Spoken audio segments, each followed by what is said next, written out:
Hello dear student, कैसे हैं आप सभी। मैं सुमित अरोड़ा पीडब्ल्यू में आप सभी का बहुत बहुत स्वागत करता हूं।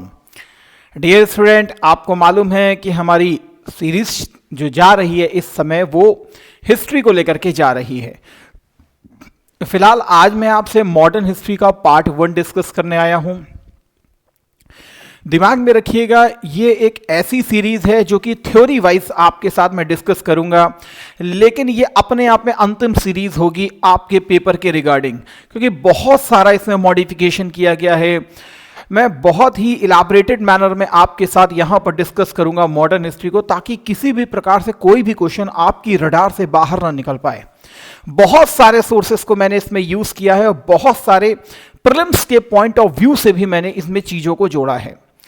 तो फिलहाल स्टार्ट करेंगे आज के सेशन को, लेकिन दिमाग में रखिएगा ये बहुत इंपॉर्टेंट सीरीज रहेगी आपके लिए, क्योंकि चाहे वो फिर आरओ हो या फिर आपका यूपी पीसीएस हो, पीसीएस के रिगार्डिंग अपने आप में सबसे इंपॉर्टेंट सीरीज रहेगी आपकी ये, जो मैं आपके साथ डिस्कस करने जा रहा हूं। तो किसी भी प्रकार की कोई देरी ना करते हुए बिल्कुल एडवांस से लेकर के बिल्कुल अंतिम तक मैं आपके साथ डिस्कस करूंगा। लगभग 3 पार्ट में ये आपकी सीरीज आएगी। आज पहला पार्ट आ रहा है और जो नेक्स्ट पार्ट आएगा वो भी बहुत जल्दी आपको देखने के लिए मिल जाएगा। तो स्टार्ट करते हैं आज की सीरीज को, दैट इज इंपॉर्टेंट सीरीज। तो फिलहाल आज हम क्या कवर करने का प्रयास करेंगे, हम बेसिकली मॉडर्न हिस्ट्री का पार्ट 1 जो है उसको कवर करने का प्रयास करेंगे। उस पार्ट 1 में सबसे पहले जो है मॉडर्न हिस्ट्री को आप स्टार्टिंग के फेज से देखेंगे कि मॉडर्न हिस्ट्री स्टार्ट कहां से होती है। मॉडर्न इंडिया जो हमारे लिए इंपॉर्टेंट रहेगा। सबसे पहले तो हम ये इस छोटे से मैप को ही देखेंगे, क्योंकि विदाउट मैप चीजें अपने आप में, क्योंकि हमारे साथ लगातार बहुत सारे दर्शक जुड़ते रहते हैं, तो मैं बिल्कुल नहीं चाहूंगा कि उनके किसी भी प्रकार से कोई बाउंस हो जाए। बहुत से लोग मुझे फॉलो कर भी रहे हैं तो उनको ये चीज़ पता भी होगी, लेकिन फिर भी मैं कहूँगा धैर्य रखिए, क्योंकि बहुत सारी नई चीजें मैंने इसमें इंक्लूड की हुई हैं। तो सबसे पहले एक चीज हम देखेंगे कि एक्चुअल में आपको मालूम है कि मॉडर्न हिस्ट्री स्टार्ट कहां से हो रही थी। क्यों मॉडर्न हिस्ट्री, आप सबसे पहले पोर्तुगीज ही आए, क्यों नहीं कोई दूसरी पावर चली आई। तो आखिर क्या था, क्या पहली बार हम यूरोप के साथ ट्रेड कर रहे थे? जी नहीं, यूरोप के साथ तो हमारे ट्रेड एंशिएंट इंडिया से ही होकर के आ रहे हैं। बहुत सारी प्राचीन बस्तियां आपको मिलेंगी, इवन आप देखेंगे तो आपको पांड्य साम्राज्य भी हुआ करता था, अरिका मेडू जैसी बस्ती भी हमको मिलेगी। रोमन साम्राज्य से हमारे ट्रेड एंशिएंट हिस्ट्री से ही चलते हुए आ रहे हैं। और 2 जो रूट है वो बहुत इंपॉर्टेंट रूट रहे। एक तो हमारे भारत से होता हुआ रूट निकल, एक तो हमारे भारत के से होता हुआ ये जो आपको पर्शियन गल्फ दिख रही है यहां तक आता था, जो कि आपका वाटर रूट हुआ करता था, सी रूट हुआ करता था, एंड आफ्टर दैट यहां से फिर से इनको लेना पड़ता था क्या, लैंड रूट। और लैंड रूट के माध्यम से या तो ये मेडिटेरेनियन सी हो करके भी चले जाते थे, या फिर ये वाया टर्की हो करके भी यूरोप की तरफ जा सकते थे। तो एक तो हमारे पास सबसे इंपॉर्टेंट रूट यही हुआ करता था। और आज भी आपको मालूम है कि इंडिया मिडिल ईस्ट जो कॉरिडोर क्रिएट किया जा रहा है यूरोप तक, उसमें बेसिकली यूएई और इधर आपका सऊदी अरब, इजराइल को कनेक्ट करते हुए हम एक नया रूट क्रिएट करने का प्रयास कर रहे हैं। उसके लिए भी आपको मालूम है कि यहां पर टर्की जो है उसका विरोध कर रहा है। तो चलिए कोई बात नहीं। तो ये वाला जो आपको रूट है समझ में आ गया होगा, जो वाटर और फिर लैंड रूट के माध्यम से और फिर सी रूट के माध्यम से कनेक्ट करते थे। एक दूसरा रूट हुआ करता जो वाया भारत से होते हुए ये लाल सागर होते हुए यहां तक तो वाटर रूट को रखते थे, लेकिन थोड़ा सा यहां पर ये जो आप देख रहे हैं जिसको आप स्वेज कैनाल के रूप में जानते हो, ये स्वेज कैनाल पहले इस तरीके से नहीं थी जो आज आप देख रहे हो। ये तो बेसिकली 19वीं शताब्दी का जो उत्तरार्ध है, खासकर 1850s के बाद के दशक को हम देखें, तब जाकर के ये नहर का निर्माण किया गया था। और फिर इसके माध्यम से वाया जिनेवा और इटली के व्यापारियों के द्वारा इसको गवर्न किया जाता था। फिलहाल जो ये वाला रूट हुआ करता था पर्शियन गल्फ वाला, इस पर अरब्स जो हुआ करते थे उनकी एक प्रकार की मोनोपोली रखते थे वो लोग। अरबों का ट्रेड यहां पर सबसे इंपॉर्टेंट हुआ करता था, और यहां से जो ये वाला ट्रेड हुआ करता था इस पर एक प्रकार की डोमिनेंस और प्रभाविता जो रखते थे वो इटली के व्यापारी, जेनेवा के व्यापारी, वेनिस के व्यापारी, ये लोग रखा करते थे अपनी मोनोपोली को यहां पर। तो यहां के जितने भी यूरोप के व्यापारी हुआ करते थे या तो उनको इनके ऊपर निर्भर रहना पड़ता था या फिर वो ये वाले रूट को कनेक्ट करके आते थे। प्रॉपर जो यूरोप के व्यापारी हुआ करते थे अधिकतर इस रूट को ही प्रेफर किया करते थे, क्योंकि यहां पर ये इनके में डोमिनेंस में हुआ करता था, खासकर इटालियन ट्रेडर्स के हाथों में।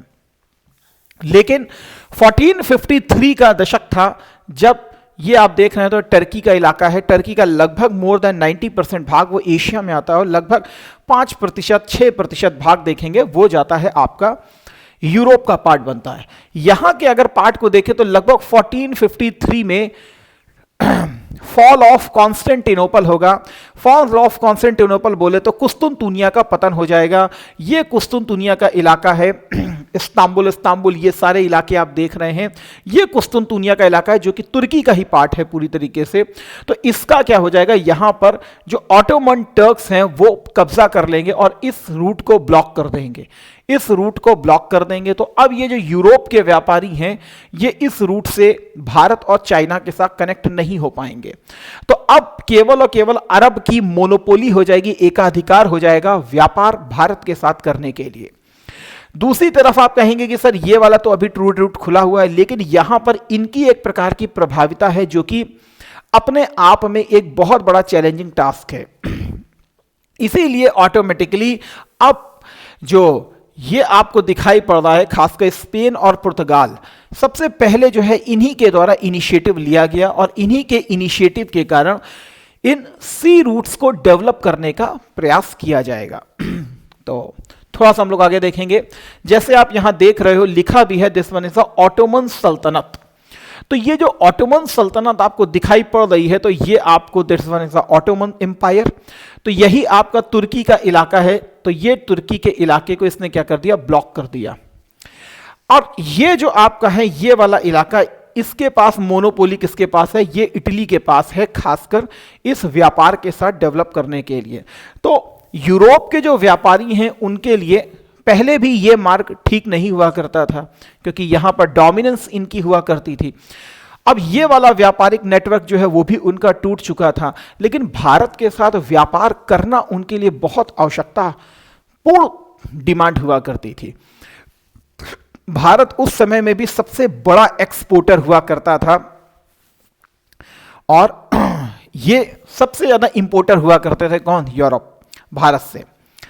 तो ऑटोमेटिकली व्यापार के लिए कोई ना कोई नए सी रूट्स को डिस्कवर करना अब आवश्यक हो गया था और इसी आवश्यकता ने ही नए सी रूट्स को डिस्कवर करने को जन्म दिया। तो इसी सी रूट को डिस्कवर करने के लिए यहां पर आप देख सकते हैं 1453 कुस्तुनतुनिया का पतन हो गया, फॉल ऑफ कॉन्स्टेंटिनोपल हो गया और समुद्री मार्ग की खोज की आवश्यकता को महसूस किया गया। ये जो वाणिज्यिक लाभ था ये अपने आप में सबसे इंपॉर्टेंट हुआ करता था और खासकर मसालों का ट्रीट किया जाता था। मसाले बेसिकली आपको मालूम है यूरोप ठंडे इलाके हैं तो यहाँ पर बेसिकली गर्मी सर्दियों में जो मांस हुआ करता था उसको प्रिजर्व करने के लिए अधिकतर मसालों का यूज़ किया जाता था। तो मसाले इनकी दैनिक आवश्यकता का बहुत बड़ा अंग हुआ करते थे। तो अब इसकी जो आपूर्ति है वो कहीं ना कहीं ब्लॉकेज क्रिएट हो गया है, अदरवाइज जो इटालियन ट्रेडर हैं उनके द्वारा बहुत ऊंचे दामों पर दिया जा रहा है। इसीलिए आवश्यकता अब क्या है, आत्मनिर्भर यूरोप अभियान की। तो आत्मनिर्भर अब वो कैसे बनेंगे, घर में तो बन नहीं सकते हैं, सी रूट्स को डिस्कवर करके नए भारत के साथ कनेक्शन को प्रोवाइड करके वो आत्मनिर्भर बनने का प्रयास करेंगे। सो ठीक है। इसके अलावा एक शब्द और है, डेट इज पुनर्जागरण ने 15वीं शताब्दी में अन्वेषण को जन्म दिया। मेरी बात को समझिएगा, एक्चुअल में शुरू से ही ये वाला जो इलाका है इस तरीके का, ये कौन है, आपने भी सुना होगा यूरोप को अंकों का ज्ञान कैसे हुआ, अरबों के थ्रू हुआ। तो अरबों को कहां से ज्ञान हुआ? बेसिकली भारत के थ्रू हुआ। जब मुस्लिमों ने हमारे यहाँ अटैक किया था तो बेसिकली ये वाला ट्रेड रूट जो है, ये वाला रूट जो है, ये ओपन हो चुका था। और जब ये रूट ओपन हो चुका था तो यहाँ से बहुत सारा जो हमारा एंशियंट टेक्स्ट था, जिसमें आपको पंचतंत्र हो या आर्यभट्ट की बुक्स हो या वारामिहिर की बुक्स हो, ये सारे का सारा ज्ञान कहाँ गया है? अरबों की तरफ। और ये जो व्यापारी हैं इनका भी आना जाना कहां पर है? अरबों की तरफ। तो ऑटोमेटिकली यहां से ज्ञान कहां गया? यूरोप की तरफ। तो भारत उस समय भाई पक्का विश्वगुरु हुआ करता था। आज भी विश्वगुरु बनने की हम राह पर हैं।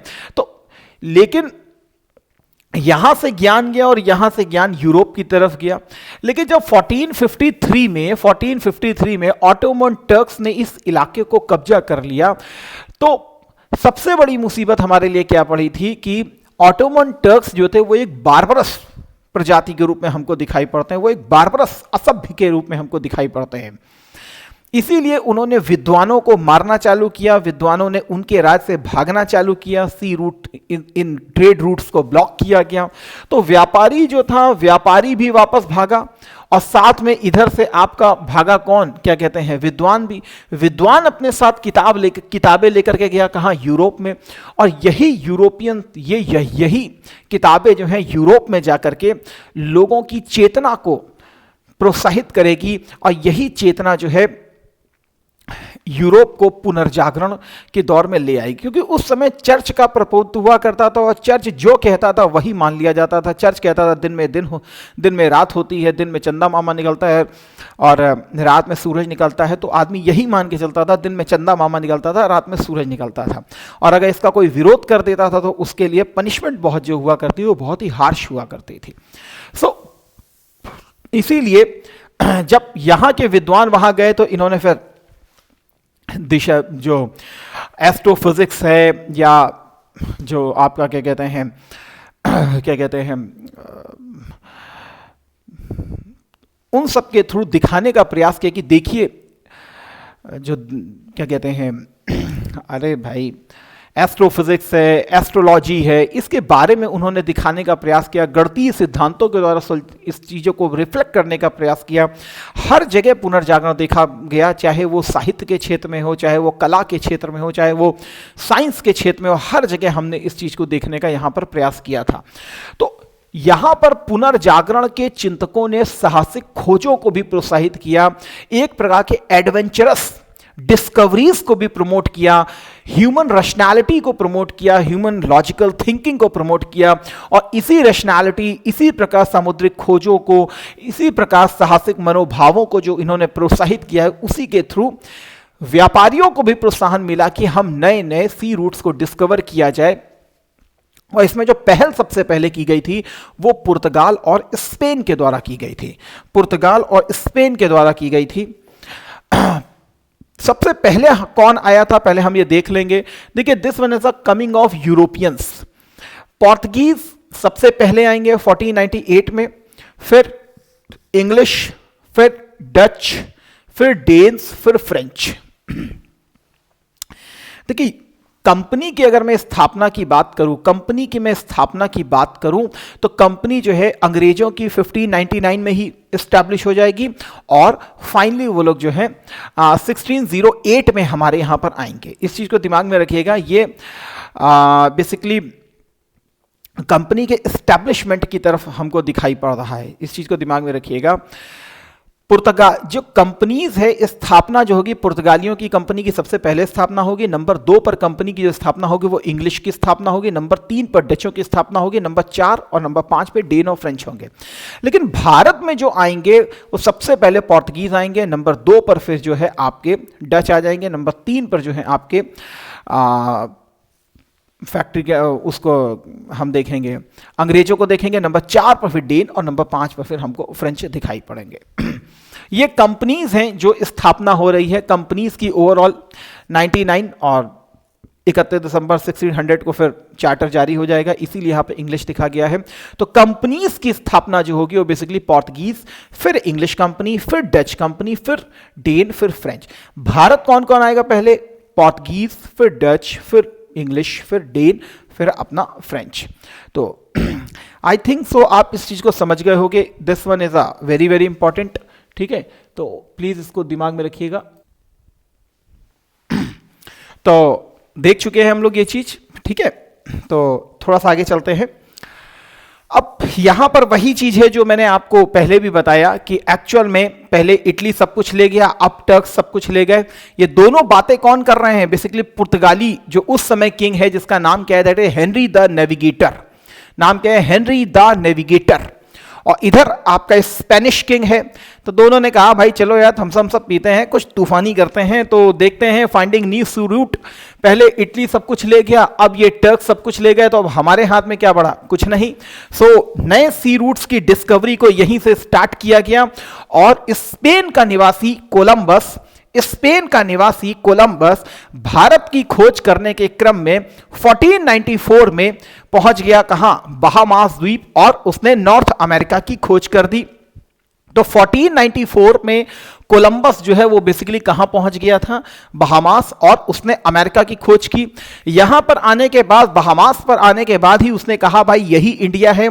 तो इसीलिए आज भी आप वेस्ट इंडीज में इंडिया को वहां पर देखते हो, वेस्ट इंडीज का मतलब ही में इंडिया छुपा हुआ है। उसी प्रकार यहां पर अगर हम देखें तो पुर्तगाली जो है उन्होंने भी बकायदा सी एक्सप्लोरेशन को स्टार्ट किया। हेनरी नेविगेटर ने प्रमोट किया, और भाई साहब पहले निकले कौन? बार्थोलोम्यो डियाज। नाम था बार्थोलोम्यो डियाज, और बार्थोलोम्यो डियाज जो है वो पुर्तगाल से निकला, और सबसे पहला पुर्तगाली था जिसने 0 डिग्री को क्रॉस किया, और क्रॉस करते करते करते भाई साहब पहुंच गए कहां पर? उत्तमाशा अंतरीप, केप ऑफ गुड होप पहुंच गए। और इसी केप ऑफ गुड होप को तूफानी अंतरीप के नाम से भी जाना जाता है। जरा इस चीज को भी नाम याद रखिएगा, कभी कभी पूछ सकता है। तो नए डेटास के रूप में भी मैंने इन सब चीजों को इंक्लूड किया है। सो यही केप ऑफ गुड होप को तूफानी अंतरीप के नाम से भी जाना जाता है। 1487 अराउंड वो यहां पर आ गया। लगभग 1487 में वो केप ऑफ गुड होप पर आया। लेकिन इसके बाद कहा भाई निकल लो, नहीं तो फिर पानी यानी देख करके भाई अच्छों की हालत खराब हो जाती है। आग, पानी और भाई जी, समझ लो। तो आग जलाती है, पानी तड़पाता है, और भाई जी नहीं, पानी डुबाता है और भाई जी, जो भी मानना है मान लो यार। अब कौन भाई जी है मुझे नहीं पता, ठीक है। सो ये पुर्तगाली भाई जी हैं इस समय हमारे लिए। सो ये जो हमको दिखाई पड़ रहे हैं बेसिकली आया कहां? Bartholomew Diaz. सब कुछ आगे लिखा है, सो डोंट वरी, आप केवल बात को सुन लीजिए और जो नया फैक्ट है उसको दिमाग में रखिएगा, इससे ज्यादा कुछ नहीं। डियाज भाई साहब 1487 तक आकर के बैठ गए कहां पर? यहां पर। लेकिन उसके बाद फिर से कल्टी मार के पहुंच गए कहां? पुर्तगाल। तो घर पहुंचे, पूछा भैया इंडिया ढूंढ के लाए हो? इंडिया क्या बताएं, घर के बगले में रहता था। कौन? Vasco da gamma. तो अनुभव का ज्ञान ले रहा था, पहले ही समझ गया था कि अब मुझे जाना है इंडिया को ढूंढने। तो जब पूछ लें भैया कहाँ तक गए थे, उसके आगे क्या है क्या नहीं है, कैसे पहुंचना है कैसे नहीं पहुंचना है। तो भाई साहब वास्को डी गामा फिर आए। तो वास्को डी गामा दोबारा दूसरा मिशन भेजा गया वास्को डी गामा के नेतृत्व में। वास्को डी गामा भी आया केप ऑफ गुड होप तक। अब आकर के यहाँ पे घूमने फिरने लगा, इधर चला मैं उधर चला, जाने कहाँ मैं किधर चला, लेकिन डूबा नहीं। वो इधर इधर भी आकर के घूमने लगा, का इधर उधर थोड़ा थोड़ा घूमते रहो क्या जा रहा है। तो बेसिकली भारत जो आपको दिखाई पड़ रहा है, भारत का व्यापार उस समय अरबों के साथ भी था, इधर यहां भी हुआ करता था। कहां? बेसिकली अफ्रीका के साथ भी था। तो अगर देखिए तो ये वास्को डी गामा का ही रूट है, आपको दिखाई पड़ेगा। ये देखिए दिस वन देखिए वास्को डी गामास वॉयज। तो ऐसा नहीं कि सीधे केप ऑफ गुड होप से छलांग मार के भारत की तरफ आ गया था, अरे नहीं यार भाई साहब इसी प्रकार से थोड़ा बहुत घूमते रहे। कहां? गुजरात में और अफ्रीका में। और आपको पता है कि भारत के भी ट्रेड जो है वो अफ्रीका के साथ एंशिएंट समय से हैं। तो उस समय कहते हैं कि गुजरात का एक व्यापारी हुआ करता था जिसका नाम था अब्दुल मजीद। वो अब्दुल मजीद की सहायता से वो फिर कहां पहुंच गया? दैट इज कालीकट 1498 में। कहां पहुंच गया? कालीकट 1498 में। और उस समय जो कालीकट का शासक हुआ करता था दैट इज जमोरिन उसका टाइटल है। उसका नाम क्या है? राजा मानाविक्रमण समुथीरी। क्या नाम है? राजा मानाविक्रमण समुथीरी। तो समुथीरी इसका स्वागत करेगा, पधारो हमारे देश। तो सबसे पहले पोर्तुगीज होंगे जो कि पहुंचेंगे कब? लगभग कहीं कहीं देखिए 17 मई भी है, 1498 है, ठीक है ना, तो ये मत सोचिएगा। तो 21 मई 1498, कहीं कहीं 17 मई भी लिखा हुआ है। द पोर्तुगीज पहली पावर है जो सबसे पहले आएगी और सबसे आखिरी में जाने वाली पावर है। तो सबसे पहले आएगी, सबसे आखिरी में जाएगी, और जाएगी किसके थ्रू? ऑपरेशन विजय के थ्रू। ऑपरेशन विजय के थ्रू इनको गोवा दमन दीव से हटाया जाएगा। तो ऑपरेशन विजय जो कि 1961 में ऑर्गेनाइज किया जाएगा। किस उद्देश्य के साथ आए थे? तो पहला तो था मसाला, मतलब आर्थिक उद्देश्य भी थे इनके।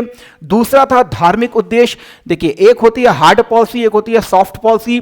धर्म सॉफ्ट पॉलिसी होती है, और वो सॉफ्ट पॉलिसी के द्वारा आदमी लॉन्ग टर्म तक सस्टेन कर सकता है। तो सबसे पहला आदमी कौन है? That is Bartholomew Dias. वो बार्थोलोम्यो डियास जो कि केप ऑफ गुड होप तक पहुंचा था। देखिए, शायद पिछली बार पीडीएफ का कोई प्रॉब्लम आया था, वैसे तो मैंने अपलोड करवाई थी लेकिन नहीं मिल पाई। इसको मैं अपने चैनल, जो आपको मालूम है, सुमित अरोरा सर पीडब्ल्यू में आपको क्लास अभी खत्म होगी, कल ये अपना अपलोड कर दिया जाएगी। जैसे ही आपकी क्लास खत्म होगी इसको अपलोड कर दिया जाएगा। आप यहां पर जाकर के इसको डाउनलोड कर सकते हैं। तो ये है टेलीग्राम चैनल, वहां पर मैं इसको अपलोड करवा दूंगा, वहां पर जाकर के आप इसको डाउनलोड कर सकते हैं। तो Bartholomew Dias Cape of Good Hope पहुंचा। इसी केप ऑफ गुड होप को क्या नाम दिया गया था? तूफानी अंतरीप। तूफानी अंतरीप, ठीक है, तो नाम याद रखिएगा, तूफानी अंतरीप। इसके बाद कौन आ रहा है? दैट इज जो सी वॉयज को पूरी तरीके से कंप्लीट करेगा, that was the Vasco da Gama. And finally Vasco da Gama reach at the Calicut at 1498 and welcomed by the king Zamorin. And Zamorin, that was a title of the king. What's the real name of that man? That is the Raja Manu Vikraman or the Samuthiri. And the Samuthiri. तो Vasco da gamma सबसे पहले आपको पहुंचेगा कहां? 1498 में कालीकट पहुंचेगा। किसकी सहायता से? अब्दुल मजीद की सहायता से ये कालीकट पहुंचेगा। अब्दुल मजीद की सहायता से कालीकट पहुंचेगा, जहां जमोरिन उसका टाइटल है। नाम क्या है? समुथीरी। और रियल नेम क्या है? राजा मनु विक्रमन। राजा मनु विक्रमण। तो मनु विक्रमन के नाम को भी याद रखिए। तो राजा मनु विक्रमण। जब वास्को डी गामा आया किस लिए था? सर व्यापार करने। तो ये मालाबार वाला इलाका आपका मसालों के लिए सबसे ज्यादा रिच माना जाता है। और यहां पर जितना उसने मसाला लिया और लेकर के गया कहां? वहीं जहां तुम्हारा भी मन है जाने का, ठीक है, सिलेक्शन के बाद तुम भी सोचोगे पुर्तगाल जाऊं, स्पेन जाऊं, फ्रांस जाऊं, तो वहीं लेकर के गया। और एक का साठ मतलब 1 रुपए का अगर ये पेन है तो 60 रुपए का बेचा। सोचो 10 रुपए का तो 600, और 600 रुपए का यहाँ पे अगर खरीदेगा तो वहाँ पर अरे भाई सीसैट का पेपर है, दिमाग लगाओ, ठीक है। तो वास्को डी गामा वापस गया तो अपने साथ विशेष रूप से पूर्व के मसाले लेकर के गया था, और वहां जाकर के इसने इसको बेच करके लगभग 1 का 60 गुना कमाया था। फैक्चुअल डिटेल्स के रूप में भी याद रखिएगा। तो पोर्तुगीज बार्थोलोम्यू डियास पहला इंसान है जो कि पुर्तगाली है जो कि भूमध्य रेखा को क्रॉस करेगा। इसके बाद वास्को डी गामा जो कि 1498 ईस्वी में केप ऑफ गुड होप के माध्यम से कालीकट पहुंचा, जहां जमोरिन कालीकट का शासक मनु विक्रमण वर्मा द्वारा गर्म जोशी से उसका स्वागत किया गया। अभी हम देखेंगे फिलहाल कोचीन को। फिलहाल यहां पर लिखा है 1530 तक कोचीन पुर्तगाली व्यापार का मुख्य केंद्र था। वास्को डी गामा को कोचीन में ही दफनाया गया था। अभी हम देखेंगे इस चीज को भी। देखिए वास्को डी गामा 1498 में आया, और 1498 में आने के बाद कुछ समय तक यहां पर रहा, सारा सामान जुटाया, और 1500 में वो वापस चला गया। कहां पर? पुर्तगाल। और उसकी जगह जो दूसरा आदमी आया वो कौन आया? Pedro Alvares Cabral. तो बाल बहुत ज्यादा है इसीलिए हो गया क्या? कैब्राल। यही आदमी है जो ब्राजील की खोज कर देगा, यही आदमी है जो ब्राजील की खोज करेगा। ये कौन है? ये ब्राजील की खोज कर देगा। इस चीज को दिमाग में रखिएगा, यही आदमी है जो ब्राजील की खोज कर देगा। और जब इनका यहां पर पतन होगा, कहां पर? इंडिया में, तो यही लोग हैं जो जाकर के ब्राजील को अपना उपनिवेश बना देंगे। जैसे भारत के ऊपर शासन अंग्रेज करेंगे, इंडोनेशिया के ऊपर डच करेंगे, वैसे ये लोग अपना शासन ब्राजील के ऊपर कर लेंगे। तो ब्राजील में इनका मेन मोनोपोली एक प्रकार से हम देखने का प्रयास करेंगे। तो पहला आदमी होगा सॉरी, वास्को डिगामा के बाद जो आएगा वो कौन आएगा? Pedro Alvares Cabral. ये आया कहां पर? ये भी आया तुम्हारा वही कालीकट वाले रीजन पर, कालीकट वाले रीजन पर। अब यहां पर ये आया तो पहले से ही ये जो तुम्हारी बेल्ट तुमको दिखाई पड़ती है पश्चिमी घाट वाली, अरे वही महाराष्ट्र, कर्नाटका, ये वाले जो इलाके सारे दिखाई पड़ते हैं। ऐसा नहीं कि पुर्तगाली यहां पर इकलौते ट्रेडर थे, पुर्तगाली तो नए ट्रेडर के रूप में यहां पर आए हैं, नया सी रूट को ढूंढ करके यहां पर आए हैं। लेकिन पहले से ही यहां पर अरब मुस्लिम्स जो थे यहां पर व्यापार किया करते थे। तो अब आपको भी मालूम है कि यदि व्यापार, देखिए अगर आज महाराष्ट्र गवर्नमेंट की मैं बात करूं तो महाराष्ट्र गवर्नमेंट चाहेगी कि महाराष्ट्र में बहुत सारी कंपनियां आए, अडानी जी की भी आए, अंबानी की जी भी आए, वॉलमार्ट की भी आए, फ्रांस की भी आए, जापान की भी आए, सबकी चाहेंगे। लेकिन उन कंपनियों से पूछो, वो सारी कंपनियां ये पेन बना रही हैं, उन कंपनियों से पूछो क्या अंबानी जी को अच्छा लगेगा अडानी जी भी यही पेन बनाए? अडानी जी को अच्छा लगेगा कि जापान की कंपनी भी यही पेन बनाए? तो व्यापारी एक दूसरे को पसंद नहीं करता है। लेकिन सरकार से पूछोगे, सरकार तो कहेगी ज्यादा से ज्यादा हो, ज्यादा से ज्यादा पेन बनाओ क्योंकि मुझे ज्यादा से ज्यादा टैक्स मिलेगा। तो ऑटोमेटिकली व्यापारी एक दूसरे को फूटी आंख नहीं सुहाएगा। इसीलिए पुर्तगाली और मुस्लिमों के बीच में संघर्ष, मतलब अरबों के बीच में संघर्ष बढ़ेगा। और यही संघर्ष जो बढ़ेगा वो कैब्राल के समय से बढ़ना स्टार्ट हो जाएगा। ये भाई साहब आएंगे, कालीकट में पहला कारखाना स्थापित करेंगे, ठीक है। मतलब एक छोटा सा अभी कारखाना कोई एस्टैब्लिश हो नहीं पा रहा है क्योंकि इसका मेजर समय जो है अरब और पुर्तगाली संघर्ष में ही बीतेगा। इसीलिए जो कालीकट का भी राजा है वो इनका विरोध करना स्टार्ट कर देगा। फिर 1502 में दोबारा वास्को डिगामा भारत आएगा। वास्को डिगामा भारत टोटल 3 बार आएगा और फिर उसकी यहीं भारत में ही मृत्यु हो जाएगी, कोचीन में ही उसको दफनाया जाएगा। तो 3 बार आएगा, पहला 1498, दोबारा 1502 और तीसरा जो है लगभग 1524 अराउंड ये आएगा। तो वास्को डिगामा भारत की दूसरी यात्रा के परिणाम स्वरूप कालीकट, कोचीन और कैन्नौर में व्यापारिक स्टेशनों की स्थापना हुई। समझिएगा, कोचीन जो है इनकी पहली फैक्ट्री स्थापित हुई थी। इनकी पहली जो फैक्ट्री स्थापित हुई थी 1503 में कोचीन में स्थापित हुई थी। पहली फैक्ट्री जो इनकी स्थापित हुई थी वो 1503 में कोचीन में स्थापित हुई थी। दूसरी जो इनकी फैक्ट्री स्थापित हुई थी वो 1505 में कैन्नौर में स्थापित की गई थी। वो कैन्नौर में स्थापित की गई थी कब? 1505 में स्थापित की गई थी। इन दोनों को मैंने अलग से लिखा हुआ है, मे बी आपसे एक के साथ दूसरा जो है पूछ लिया जाए। वैसे जितने भी आपको इलाके यहां पर दिखाई दे रहे हैं, चाहे आप कालीकट को देखें, क्यों कोचीन इन्होंने किया? क्योंकि कैब्राल के समय में ही यहां पर डिस्टरबेंस क्रिएट हो गई थी, इसीलिए इसने यहां पर अपना पहला फैक्ट्री को बनाया और बाद में इसी को ही अपनी कैपिटल के रूप में भी देख लेंगे, आप मान सकते हैं। और लगभग 1530 तक कैपिटल के रूप में हमको ये दिखाई पड़ेगी। और फिर 1530 के बाद जो है ये गोवा जो आप देख रहे हैं ये हमारी पुर्तगालियों का मेन सेंटर हमको दिखाई पड़ेगा। गोवा को भी अगर आप देख ले तो यहां पर गोवा किसके अंडर में आपको दिखाई पड़ रहा है? बीजापुर, क्योंकि ये अभी चर्चा इसकी की जाएगी। तो यहां पर आपको दिख भी रहा होगा गोवा बीजापुर के अंडर में आपको दिखाई पड़ रहा होगा। बाकी यहां पर कुछ कुछ आपको दिखाई पड़ रहे हैं, कालीकट, कैन्नौर और कोचीन। तो बस इतना ही दिमाग में रखिए, बाकी कोई ज्यादा नहीं। लेकिन यहां पर आप देखें तो यहां पर विजयनगर नाम भी लिखा हुआ है, यहां केरल नाम भी लिखा हुआ है। तो इसका मतलब ये समय जो है विजयनगर भी इस समय हमको दिखाई पड़ेगा। जी हां, विजयनगर हमको दिखाई पड़ेगा।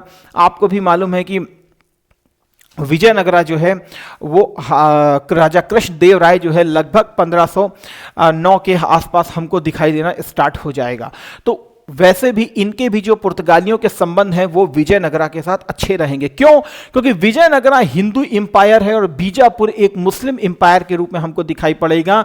वही बीजापुर जो कि बहमनी राज्यों के अवशेषों पर निर्मित होगा, तो हिंदू बनाम यहां पर भी मुस्लिम रहेगा ही रहेगा। तो ऑटोमेटिकली ये विजयनगरा और जो पुर्तगाली हैं ये आपस में ही एक प्रकार के हमें दोस्त दिखाई पड़ेंगे। तो यहां पर पश्चिमी तट में अरब भी इस समय मौजूद हैं, इसीलिए संघर्ष जो है यहां पर हमें उत्पन्न होता हुआ दिखाई देगा। ठीक है, तो कोचीन इनका पहला बेस बनेगा, पहली फैक्ट्री बनेगी कहां पर? कोचीन में 1503 में, और 1530 तक ऐसा हेडक्वार्टर के रूप में हम कोचीन को ही देखेंगे। दूसरा जो इनकी फैक्ट्री बनेगी वो बनेगी कहां पर? कैन्नौर रीजन पे, जो कि 1505 में क्रिएट की जाएगी। लेकिन लगातार अरबों के साथ इनका संघर्ष यहां पर बढ़ रहा है वास्को डी गामा का, इसीलिए। और जो केरला का राजा है वो भी क्या कहते हैं, प्रॉब्लम क्रिएट कर रहा था। किसके लिए? वो कर रहा था वास्को डी गामा के लिए, क्योंकि अरबों के साथ संघर्ष हो रहा था। अब जब संघर्ष होगा तो ऑटोमेटिकली है कि जो सबसे बड़ी हानि होगी वो राजा की हानि होगी। इसीलिए 1503 में पुर्तगाल का जो राजा है उसने साफ साफ कह दिया कि अब मैं डायरेक्टली कंट्रोल करूंगा किसको? भारत को। और इस भारत को कंट्रोल करने के एवज में उसने सबसे पहले वायसराय को भेजना स्टार्ट किया। तो अब जो पहला वायसरॉय आएगा वो कौन होगा, हम देखेंगे उसे। इंडिया को डायरेक्ट कंट्रोल करूंगा, जो करना है कर लो। अब पहला जो हमको गवर्नर दिखाई पड़ेगा, यहां पर देखिए क्या लिखा है, गवर्नर ऑफ इंडिया पुर्तगाल 1505। तो पहला गवर्नर हमको दिखाई पड़ेगा वो 1505 में दिखाई पड़ेगा। नाम क्या होगा? Francisco de Almeida. नाम क्या होगा? Francisco de Almeida. असल में हर व्यापारी चाहता है कि उसका एक छत्र साम्राज्य होना चाहिए। तो पुर्तगाली भी ये चाहते हैं कि हमारा ही एक छत्र साम्राज्य होना चाहिए, इसीलिए वो बदमाशी कर रहे हैं, अरबों को यहां से निकालने का प्रयास कर रहे हैं। ना केवल अरबों को बल्कि भारतीयों को भी व्यापार करने में परेशानी कर रहे हैं। अब भारतीयों को सर कैसे व्यापार करने में परेशानी कर रहे हैं? तो 1502 ईस्वी में ही, कब? 1502 ईस्वी में ही इन्होंने कार्टेज को जारी करना स्टार्ट कर दिया था। कब से? सर 1502 ईस्वी में ही इन्होंने कार्टेज को जारी करना अनिवार्य स्टार्ट कर दिया था।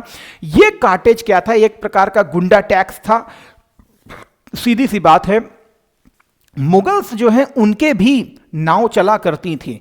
जो भारतीय शासक हुआ करते थे इनके भी व्यापारिक जहाज बकायदा अरब सागर में चला करते थे, एक देश से दूसरे देश जाते थे, वहां पर व्यापार किया करते थे। तो अब देखिए एक चीज दिमाग में रखिएगा, जितनी भी यूरोपियन पावर्स आएंगी सभी की नेवी जो है बहुत स्ट्रांग होगी। भारतीयों की नेवी उस हिसाब से हमको दिखाई नहीं पड़ेगी, इनकी सबकी नेवी जो है स्ट्रांग होगी। यही भाई बंधु हैं, चाहे पुर्तगाली हो, चाहे डच हो, चाहे इंग्लिश हो, ये एक दूसरे को हरा लेंगे नेवी के मामले में, बाकी कोई इनको हरा नहीं सकता है। तो ऑटोमेटिकली जब ये फ्रांसिस्को डी अल्मीडा आया तो इसने एक कार्टेज व्यवस्था को जारी कर दिया भारत में भी। वैसे कार्टेज स्टार्ट हो गया था 1502 में, है क्या? एक प्रकार का गुंडा टैक्स। गुंडा टैक्स का मतलब क्या हुआ? मतलब ये है आपके पास तो आपके जहाज को व्यापार करने दिया जाएगा, नहीं तो फिर गोला बारूद मार के तुम्हारे सिंक कर देंगे तुम्हारे जहाज को, कहां? समुद्र के अंदर। तो ये जो फ्रांसिस्को डी अल्मीडा है इसने बाकायदा घोषणा की, कहा, सबको बुलाया भारतीयों को, कहा आओ आओ सब आओ सब आओ। कालीगढ़ का राजा, गुजरात, सबको बुलाया, आओ बैठो बैठो बैठो बैठो, आओ पार्टी दें तुम लोग को, आओ बैठो बैठो। तो कहा ये देखो ये एक कागज है मेरे पास मेरे पास कुछ है ऐसा, मेरे पास कोई कागज ऐसा है कि नहीं है? जैसे ये एक मेरे पास पड़ा हुआ है register, so this one register, ठीक है।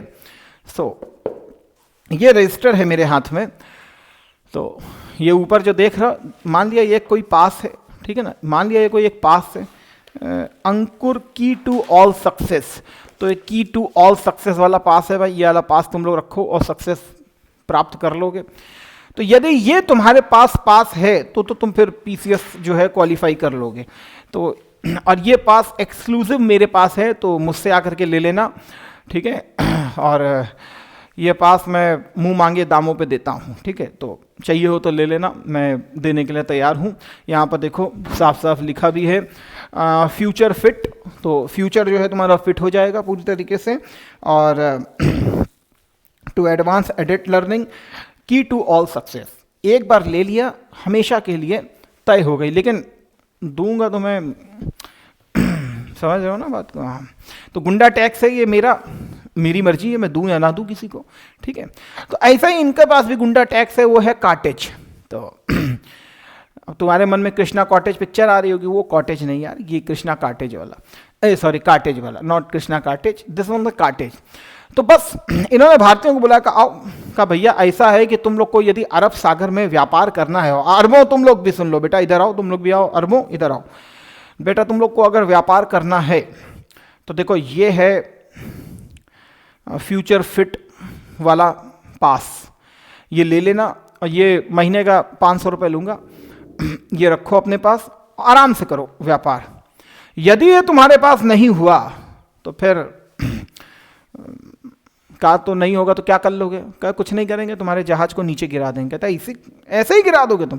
कहता हाँ गिरा देंगे। कहता आओ तुम लोग को थोड़ा सा बाहर टहला के लाते हैं, आओ आओ, घर में अंदर सर्दी बहुत है, थोड़ा चलो बाहर तुमको टहला के लाते हैं, जरा पिक्चर एक दिखा के लाते हैं। तो कहा देखो ये मैं लेके आया हूँ यूरोप से, देख रहे हो, ये अगर तुम्हारे पास कॉटेज ना हुआ तो ये एक गोला इसके अंदर जाएगा, ढप फंस जाएगा, तुम्हारा जहाज नीचे आ जाएगा। अभी ये डिब्बी बंद की हुई है, ये 2 खोली हुई हैं, समझ रहे हो, आओ नहीं तो सैंपल वैम्पल दिखा दें। तो भारतीय समझ गए, उन्होंने कहा ना ठीक है कॉटेज ही ले लो। अरे आप ये समझो कि जो अकबर है, सम्राट अकबर जो है, उस अकबर ने भी बाकायदा इस कॉटेज को परचेस किया था, उस कॉटेज को परचेस किया था। और इन्होंने साफ साफ कह दिया था कि ऐसा है कि तुम लोग गोला बारूद नहीं लेके चलोगे अपने जहाज में, ना ही काली मिर्च लेके चलोगे। तो मसाला लेके चल नहीं सकते हो, गोला बारूद लेके चल नहीं सकते हो, क्योंकि उस पर एकाधिकार हमारा है। समझ रहे हो इस बात को? तो अब यूरोप में केवल हम कमाएंगे और कोई नहीं कमाएगा।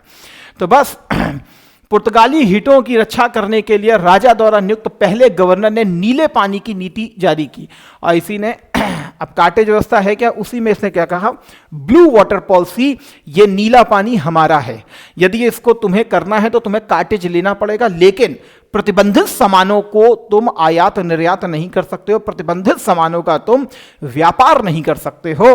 That is the part. तो नीले समुद्र की नीति जारी किसने की थी? फ्रांसिस्को डी अल्मीडा ने की थी। कॉटेज पुर्तगाली साम्राज्य के शासन के तहत 16वीं शताब्दी के हिंद महासागर में पुर्तगालियों द्वारा जारी किया गया एक नौसैनिक व्यापार लाइसेंस था। हिंद महासागर में एक विस्तृत क्षेत्र पर पुर्तगाली व्यापार एकाधिकार को नियंत्रित करने और लागू करने के लिए 1502 में कॉटेज व्यवस्था को जारी किया गया था। ठीक है, सो ये है आपका, ठीक है। तो ये वाला जितना भी आपका इलाका है ये क्या है, नीला समुद्र, ठीक है ना। तो बेचारा जो फ्रांसिस्को डी अल्मीडा था, जब ऐसी नीति जारी करेगा तो तुमको क्या लगता है बाकी भारतीय शांत बैठेंगे? सर शांत तो नहीं बैठेंगे। अच्छा कौन कौन किसको किसको इसमें बहुत ज्यादा हानि होगी? एक तो वैसे भी गुजरात तो हमारे यहाँ सबसे बड़ा ट्रेडर रहा है, तो गुजरात को सबसे बड़ी दिक्कत होगी, पहले इसी को दिक्कत होगी। दूसरा सर इसको बहुत दिक्कत होने वाली है, ये जो कालीकट का शासक है इसको बहुत बड़ी दिक्कत होने वाली। तीसरा कौन होगा जरा सोचो, तीसरा कौन होगा? तीसरा मेरे भाई इजिप्ट होगा। इजिप्ट सर, मिस्र, अरे और नहीं तो क्या भाई, तुम्हारे यहां से ऐसे व्यापार होकर के जाता था लाल सागर से होकर के कि नहीं, तो इजिप्ट जो बैठा हुआ उसको बहुत बड़ी तकलीफ होने वाली, क्योंकि उसके यहां से व्यापार जो है हो नहीं पा रहा है, तो उसकी आय कैसे होगी? आज भी भारत सरकार ने जारी किया, IMEEC की बात की गई, India middle east European corridor जो बनाने की बात की, उसमें किसको किसको परेशानी हो रही? इजिप्ट को भी परेशानी हो रही है, तुर्की को भी परेशानी हो रही है, तो यहां पर इजिप्ट को भी परेशानी होगी। और चौथा कौन होगा? चौथा इटली के व्यापारी, वो भी रिश्वत देंगे कि भैया पुर्तगालियों को हराओ, क्योंकि सबसे बड़ा व्यापार उनका खराब हो रहा है। अरबों का तो हो ही रहा है, उनका भी तो खराब हो रहा है ना भैया, तो वो भी बहुत बड़े परेशानी में है इस समय। इसीलिए एक मोर्चा बनने का प्रयास किया जाएगा जिसके खिलाफ, ताकि पुर्तगालियों के खिलाफ एक युद्ध को आयोजित किया जा सके। अभी हम देखेंगे इस चीज को भी। देखिए यहां पर यह युद्ध स्टार्ट होगा। नाम क्या होगा? 1508 में एक युद्ध होगा जिसका नाम होगा चौल का युद्ध। क्या नाम होगा? चौल का युद्ध होगा, जिसमें एक नाम लिखा है मामलूक और गुजराती विक्ट्री। गुजराती तो तुम समझ गए होगे कि गुजरात का राजा होगा, और वो गुजरात का राजा जो है बाकायदा इसमें लड़ेगा। ठीक है, ये मामलूक कौन है? मेरे ये क्या दिल्ली सल्तनत वाले हैं? नहीं भैया, दिल्ली सल्तनत वाले नहीं हैं। ये इजिप्ट के राजा हैं जहां मामलूक वंश काम कर रहा है। कौन कर रहा है? मामलूक वंश काम कर रहा है, दिल्ली सल्तनत नहीं है। पता चले फिर से तुम ले आओ सर कुतुबुद्दीन ऐबक भी आने वाला है। वो ऐबक नहीं आने वाला भैया, ये इजिप्ट वाला राजा है जो कि मामलूक सल्तनत का राजा है। बेलिजरेंट का मतलब है युद्धरत राष्ट्र कौन कौन से हैं? एक तरफ तो पुर्तगाली इंपायर है, दूसरी तरफ मामलूक सल्तनत है, और इधर गुजराती सल्तनत है। तो यहां पर लड़ने कौन गया? This one is Lourenco de Almeida, Francisco de Almeida, दोनों गए। वो बाप है, ये कौन है? बेटा है उसका। लेकिन जब ये पूरा युद्ध हुआ तो लॉरेंसो डी अल्मीडा जो है वो मारा गया। This one is diet. तो लॉरेंसो डी अल्मीडा जो है मारा गया, और जब मारा गया तो फिर बाप के होते हुए बेटा मार दिया जाए तो पिक्चर देखी थी जवान, उसमें क्या कहता है? बेटे से निपटने से पहले बाप से निपटना पड़ेगा। ठीक है ना? तो अब यहां पे बेटे ने कह दिया था बाप से निपटने से पहले बेटे से निपटना पड़ेगा, तो कहा आओ तुम ही आ जाओ, फिर आओ तुम ही को निपटा दें। तो लॉरेंसो डी अल्मीडा को निपटा दिया। जैसे महाभारत में अभिमन्यु को पहले निपटा दिया, फिर अर्जुन ने कहा बताता हूं, तो फिर वही वाला काम इसने भी किया। तो अभिमन्यु इस तरीके से मतलब मैं आपको नॉर्मली बता रहा हूं कि ये अभिमन्यु तो नहीं है, ठीक है ना, वो धर्म युद्ध था, ये तो वैसा युद्ध है। ये खुद ही क्या कहते हैं दूसरे की जमीन पर आकर के ये सब काम कर रहे थे, तो इनको तो मारना कोई गलत बात भी नहीं थी। ठीक है, सो बेटा था, अब याद रहेगा कम से कम, मेरा काम है आपको याद कराना बस, इससे ज्यादा कुछ नहीं। तो लॉरेंसो डी अल्मीडा जो है इसको लॉरेंस करके लोरी सुना सुना करके सुला दिया गया। तो जैसे लोरी सुना करके माता अपने बेटे को सुला देती है, तो इसको इन लोगों ने अच्छी खासी लोरियां सुना सुना करके इसको हमेशा के लिए सुला दिया। अब याद रहेगा कि लॉरेंसो डी अल्मीडा, अगर कैसा भी क्वेश्चन आता है, मिसलेनियस क्वेश्चन भी आता है, तो आप लॉरेंसो को नहीं भूल पाओगे, लोरी लोरी लोरी लोरी करते करते इसको भी सुलाई दोगे। ठीक है, तो चलिए, तो अब पिता को बड़ी गुस्सा आई, ऑब्वियस सी बात है, पिता तो फिर डमडमाता हुआ फिर अग्रेसिव होगा, तो उसके तो छाती पे जैसे किसी ने नगाड़े फाड़ दिए हों, तो डोम डोम हो जाएगा पूरी तरीके से। तो फिर तैयारी की और पहुंच गया दीव के युद्ध में। दीव के युद्ध में पहुंच गया। लोकेशन क्या है? दीव। इसी को ही दीव का युद्ध भी कहते हैं। और यहां पर बेलिजरेंट कौन है अगर देखें तो पुर्तगाली हैं। यहां पर इजिप्ट की सल्तनत है, गुजरात की सल्तनत है, कालीकट का राजा भी है, supported by Republic of Venice. समझ गए होंगे क्यों ये कर रहा था, क्योंकि एक समय इसका अधिकार हुआ करता था, लेकिन डॉम डॉम ने डॉम डॉम बना दिया। डॉम कभी रॉन्ग नहीं होता, तो वैसे ही इसने भी कह दिया कि डॉम भी कभी रॉन्ग नहीं होता। अपने बेटे की मृत्यु का प्रॉपर बदला लिया। और यहां पर आप देखें तो पुर्तगाली जीतते हुए आपको दिखाई पड़ेंगे। क्यों? मैंने आपसे कहा था कि इनकी नेवी जो है सबसे सशक्त है, आप इनकी नेवी को चुनौती नहीं दे सकते हो। अंततः पुर्तगाली जो है दीव के युद्ध में पूरी तरीके से जीते, लेकिन एक बाप तो हारा ही है, चाहे कुछ भी कहो। इसीलिए त्यागपत्र दे करके यहां से चला गया कौन? Dom Almeida. और इसके बाद जो दूसरा पुर्तगाली गवर्नर आएगा उसको हम देखेंगे। लेकिन अब बैटल फॉर स्पाइस हो रही है, मसालों के लिए ये युद्ध चल रहा है। और इस मसालों के युद्ध में अगर देखो तो कौन कौन शामिल है, तो गुजरात का सल्तनत सुल्तान है, मामलूक बुर्जी सल्तनत ऑफ इजिप्ट, इजिप्ट का मामलूक सल्तनत है, इसके अलावा कालीकट का जमोरिन इसमें शामिल है। आफ्टर द बैटल पुर्तगाल ने लगभग गोवा, सिलोन, मलक्का, हॉर्मुज, अभी हम इसकी चर्चा करेंगे आपसे। The Portuguese win allowed them to control Indian ocean trade route, circumventing the Arab control traditional spice route. बिल्कुल सही है। तो हो गया, या इसे सेकेंड बैटल ऑफ चौल भी कहते हैं। पहली भी चौल में हुई है, तो प्रथम बैटल ऑफ चौल में इसका बेटा मारा गया, सेकेंड बैटल ऑफ चौल में ये जीत गए, या दीव का युद्ध, दोनों के नाम से याद रखेंगे। इसके बाद जो आता है इसको कहते हैं पुर्तगाली साम्राज्य का वास्तविक संस्थापक, क्योंकि अल्मीडा बहुत समय तक रह नहीं पाया। अल्मीडा तो फिर चला गया यहां से। उसके बाद जो अल्बुकर्क आया है उसे कहते हैं real founder of the Portuguese empire in India. इसको माना जाता है पुर्तगाली साम्राज्य का महान संस्थापक। ब्लू नेवी पॉलिसी, जो ब्लू वाटर पॉलिसी है, उसको चालू किया था फ्रांसिस्को डी अल्मीडा ने, बट उसको रियल में इंप्लीमेंट जिस आदमी ने किया है वो किया है किसने? अल्बुकर्क ने। क्यों ऐसा मैं बोल रहा हूं? क्योंकि अगर आप इसको देखें तो पुर्तगालियों का ये पूरा साम्राज्य आपको दिखाई पड़ेगा ब्लू वाटर पॉलिसी का।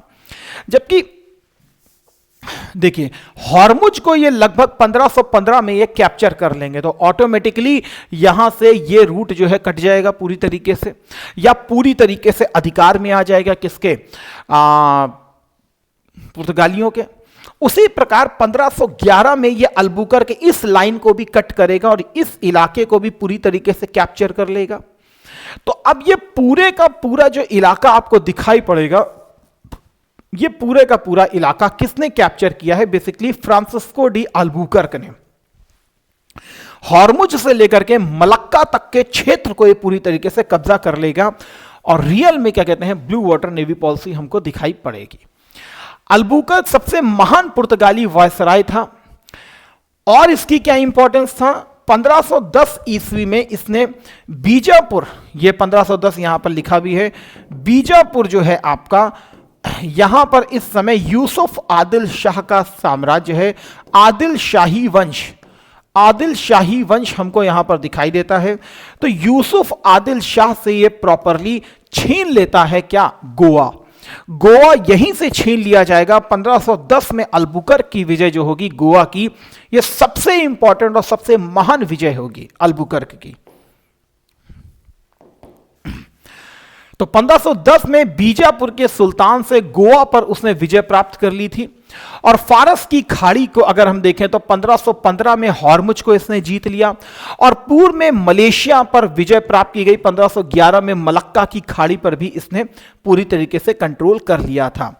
बंगाल में हुगली और बालासोर पुर्तगाली व्यापारिक केंद्र बनना स्टार्ट हुए थे। अभी गोवा जो है बेसिकली पुर्तगालियों का मुख्यालय बन गया। अभी नहीं बनेगा, गोवा भी बाद में बनेगा। जीता जरूर है इसने, लेकिन मुख्यालय अभी नहीं बनेगा। वो बनेगा राजधानी इनकी कब? 1530 में। लेकिन इसने एक तरफ तो हार्ड पॉलिसी अपनाई थी, दूसरी तरफ से सॉफ्ट पॉलिसी भी अपनाई थी। रियल फाउंडर केवल और केवल विजय से नहीं हो सकता है, उसको सॉफ्ट पॉलिसी भी देखनी पड़ती है। तो इसने एक सोशल पॉलिसी को भी अडॉप्ट किया था और जिसमें इसने पुर्तगालियों को भारतीय महिलाओं से शादी करने के लिए प्रोत्साहित किया था। विधवा महिलाएं जो हैं उनसे शादी करने के लिए प्रोत्साहित किया था, ताकि सती प्रथा, इसीलिए सती प्रथा को हटाने का भी इसने प्रयास किया था। मतलब ऑब्वियस सी बात है भाई, हम एक जात से दूसरी जात में शादी करने को आज भी नॉर्थ इंडिया में आपको मालूम है अपने आप में बहुत बड़ी प्रॉब्लम क्रिएट हो जाती है। कुछ समय तक पहले तो हम तो ऑनर किलिंग जैसे भी हम इंसिडेंट देखा करते थे।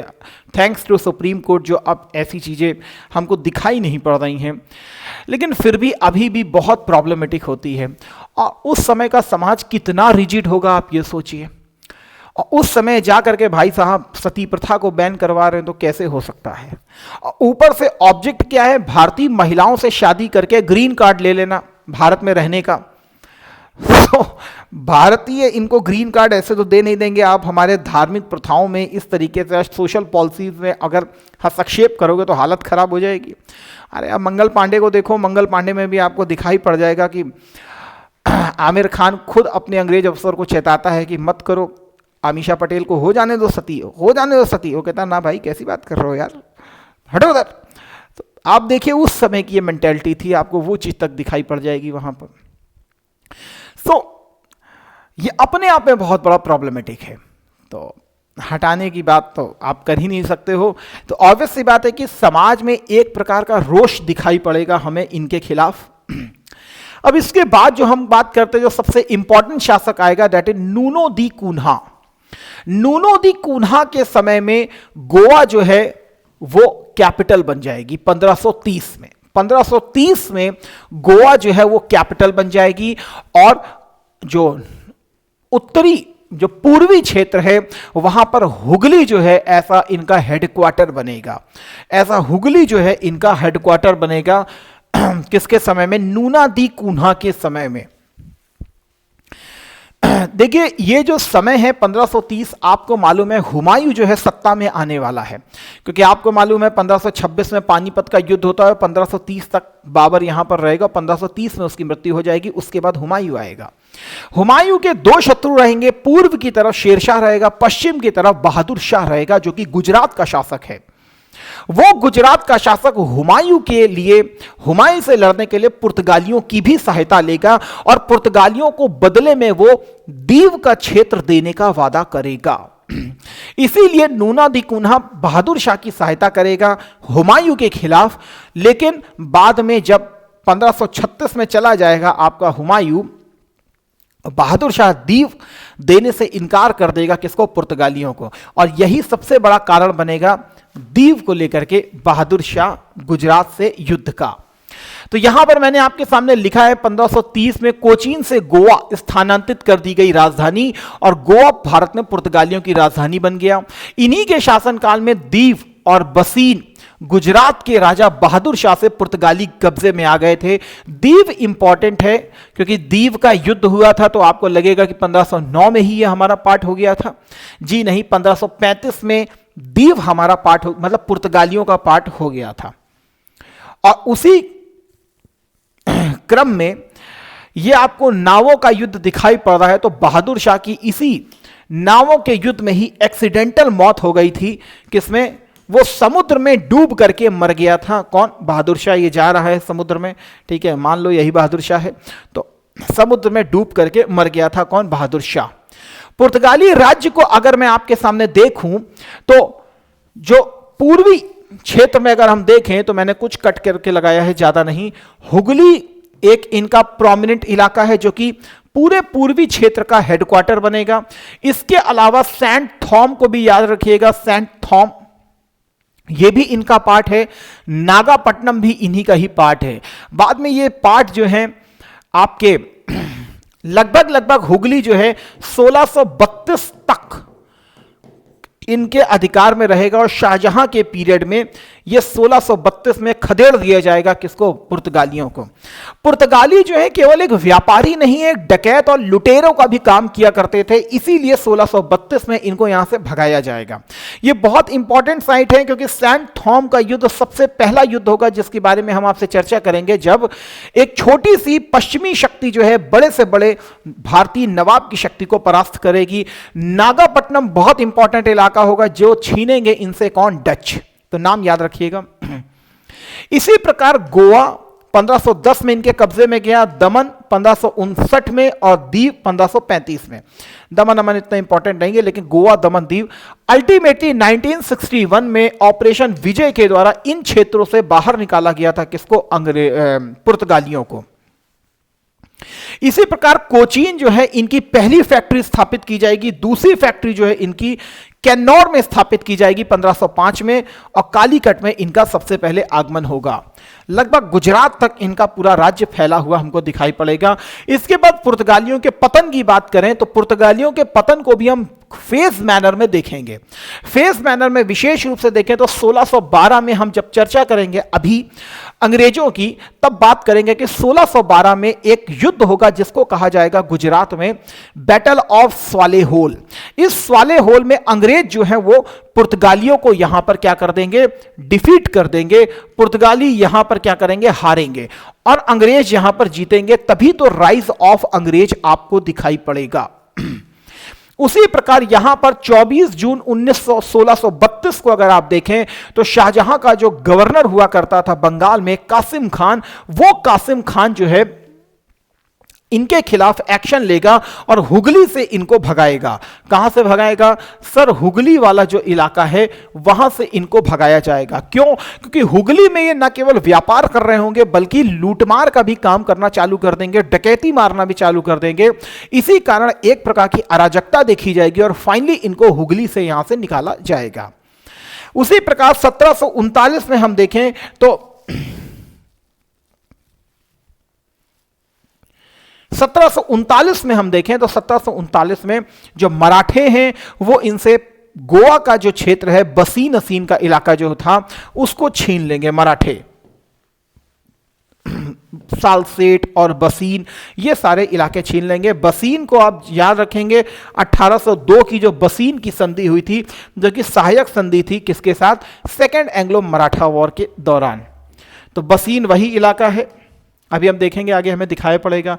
पुर्तगाली हमारे यहां क्या लेकर के आए थे? तो तंबाकू पुर्तगाली लेके आए, लाल मिर्च की खेती, जहाज निर्माण, प्रिंटिंग प्रेस। प्रिंटिंग प्रेस बहुत इंपॉर्टेंट है, प्रिंटिंग प्रेस जो है बहुत इंपॉर्टेंट है। 1556 में इन्होंने प्रिंटिंग प्रेस गोवा में स्थापित की थी। That is very very most important.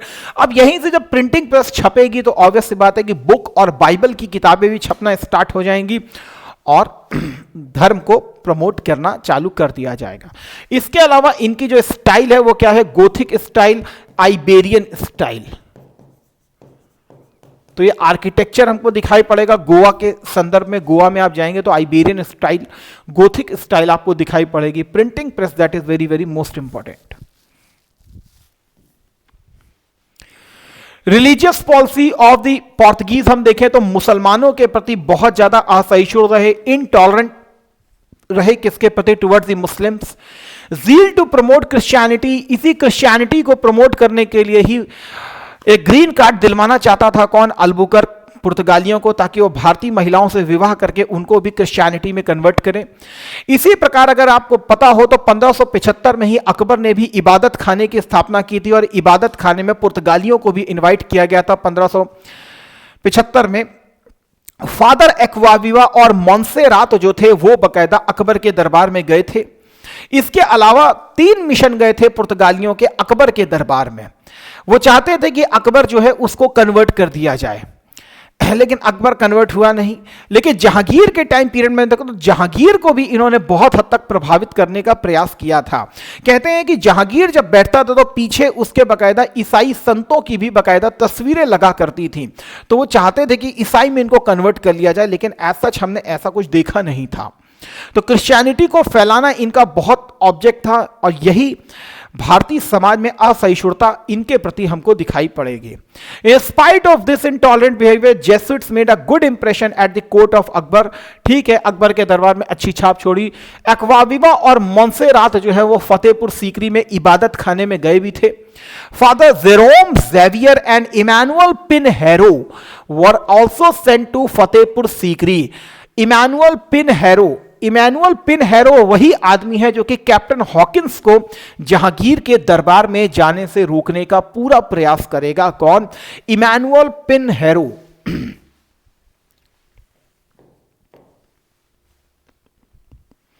लेकिन दूसरी तरफ देखें तो 1661 में इंग्लैंड का राजकुमार चार्ल्स सेकंड और पुर्तगाली राजकुमारी कैथरीन ब्रेगेंजा दोनों में शादी हो जाएगी, मैट्रिमोनियल अलायंसेस होंगे। और फाइनली 1661 में इस शादी के बाद 1668 में बंबई वाला क्षेत्र भी मिल जाएगा किसको? ईस्ट इंडिया कंपनी को। फिलहाल चार्ल्स को ही बंबई एज अ दहेज के रूप में दे दिया गया था और वो जो चार्ल्स है वो इसको सेल कर देगा, रेंट पे दे देगा किसको? ईस्ट इंडिया कंपनी को। 1668 में बंबई भी ईस्ट इंडिया कंपनी के पास चला जाएगा। इसके अलावा यही हैं जिन्होंने सबसे पहले जहाजों पर तोपों को लगाना स्टार्ट किया था, इसीलिए बड़े से बड़े युद्ध में ये लोग जीतेंगे। सबसे पहले आने वाले यही थे, सबसे बाद में छोड़ने वाले भी यही थे। ये लगी हुई है कैनन्स, देख सकते हैं आप। भारत आने वाली यूरोपीय कंपनियों में अगर हम देखें तो पुर्तगाली 1498 में आए हैं। ठीक है, कंपनी की स्थापना हुई है। ठीक है, तो 1498 में ब्रिटिश ईस्ट इंडिया कंपनी की जो स्थापना हो रही 1599 में हो रही। 31 दिसंबर 1600 में रॉयल चार्टर जारी किया जा रहा है 15 सालों के लिए ईस्ट के साथ व्यापार करने के लिए।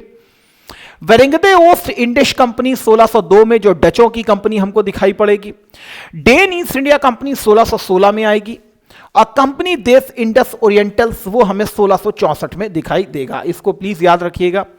Estado the Portuguese the India आपके सामने नाम लिखा हुआ है। अगर आप इस बसीन के इलाकों को देखें तो यहां पर 1700 लगभग 39 लिखा हुआ है, अगर आप देख पा रहे हो तो यह वही बसीन का इलाका है जो मराठे इनसे छीन लेंगे।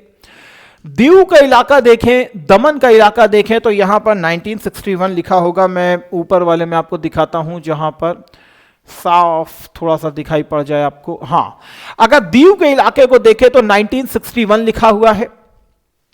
इवन दमन के इलाके को देखें तो 1961 लिखा हुआ है। गोवा के इलाके को देखें तो 1961 लिखा हुआ है। 1509 से लेकर 1961 लिखा हुआ है। दीव के इलाके में 1535 से लेकर 1961 लिखा हुआ है। दमन के इलाके में 1559 से लेकर 1961 लिखा हुआ है, आप देख सकते हैं। इवन यहां पर अगर आप देखें तो नागापट्टनम का इलाका भी आपको दिखाई पड़ेगा। इवन ये जो सैंड थोम का इलाका है, साउ टोम का इलाका भी आपको दिखाई पड़ रहा है। पुलिकट भी दिखाई पड़ रहा है, मसूलीपट्टनम भी दिखाई दे रहा है, और इधर हुगली का इलाका आपको दिखाई पड़ेगा 1632 तक। ये इसलिए मैं आपको दिखा रहा हूं ताकि कभी कभी यूपीएससी में भी इस प्रकार का क्वेश्चन आया कि पुलिकट का इलाका या नागापट्टनम का इलाका सबसे पहले डचों ने प्राप्त किया था। सबसे पहले नहीं बल्कि पुलिकट, ये सब इलाकों में पहले से पुर्तगाली मौजूद थे, इसलिए मैं आपको दिखा रहा हूं, तो आपके दिमाग में चीजें रहनी चाहिए। ठीक है, कोचीन के इलाके को देखें तो ये कोचीन जहां पहली फैक्ट्री स्थापित होगी। ठीक है, और दूसरी फैक्ट्री जो स्थापित होगी वो कहां पर होगी, कन्नौर वाले इलाके में, तो आप देख सकते हैं। ठीक है, ठीक है, sorry.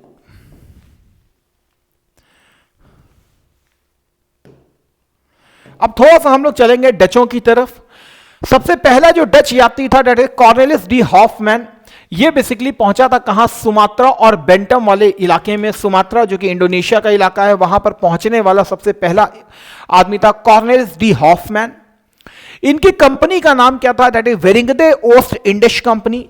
वेरिंगडे Oost Indische company, Vereenigde Oost Indische company अपने आप में इंपॉर्टेंट कंपनी है। ठीक है, इसी को ही United East India company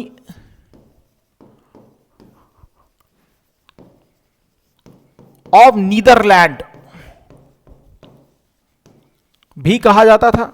United East India company of Netherland भी कहा जाता था। तो प्लीज एक चीज याद रखिएगा। ठीक है, डच कंपनी आपको मालूम है, डच और अंग्रेजों की company basically joint stock company ही थी। उनमें 24 निदेशक हुआ करते थे, इसमें 17 निदेशक हुआ करते थे। पहला कारखाना 1605 में, अभी हम इसमें देख लेंगे, डोंट वरी। सबसे पहला कारखाना इनका कहां स्थापित होगा सर, मसूलीपट्टनम में स्थापित होगा। मैंने यहां पर लिखा है आपके लिए, मसूलीपट्टनम में सबसे पहला कारखाना स्थापित होगा। सबसे पहला कारखाना इन्होंने कहां पर स्थापित किया सर, मसूलीपट्टनम में स्थापित किया। यह इंपॉर्टेंट रहेगा, इस चीज को प्लीज दिमाग में रखिएगा। सबसे पहला इन्होंने कहां पर स्थापित किया, मसूलीपट्टनम में। ठीक है, उसके बाद पुलिकट में देखें, पुलिकट में सॉरी 1605 है, सॉरी 1605 होगा। पुलिकट में देखें तो 1610 में ये लोग स्थापित करेंगे। पुलिकट शायद आपको याद आ गया हो, पुलिकट इनका भी इलाका हुआ करता था, दैट इज पुलिकट वाला। ठीक है ना, तो पुलिकट 1610 में स्थापित करेंगे और हेडक्वार्टर जो होगा इनका वो पुलिकट ही होगा। उसके बाद नागापट्टनम को ये कैप्चर करेंगे। पुलिकट जो हेडक्वार्टर रहेगा लगभग 1610 से 1689 तक रहेगा, और 1689 में नागापट्टनम इनकी पूर्वी क्षेत्रों की मुख्य बस्ती के रूप में हेडक्वार्टर हमको दिखाई पड़ेगा। कौन सा, नागापट्टनम वाला क्षेत्र। ठीक है,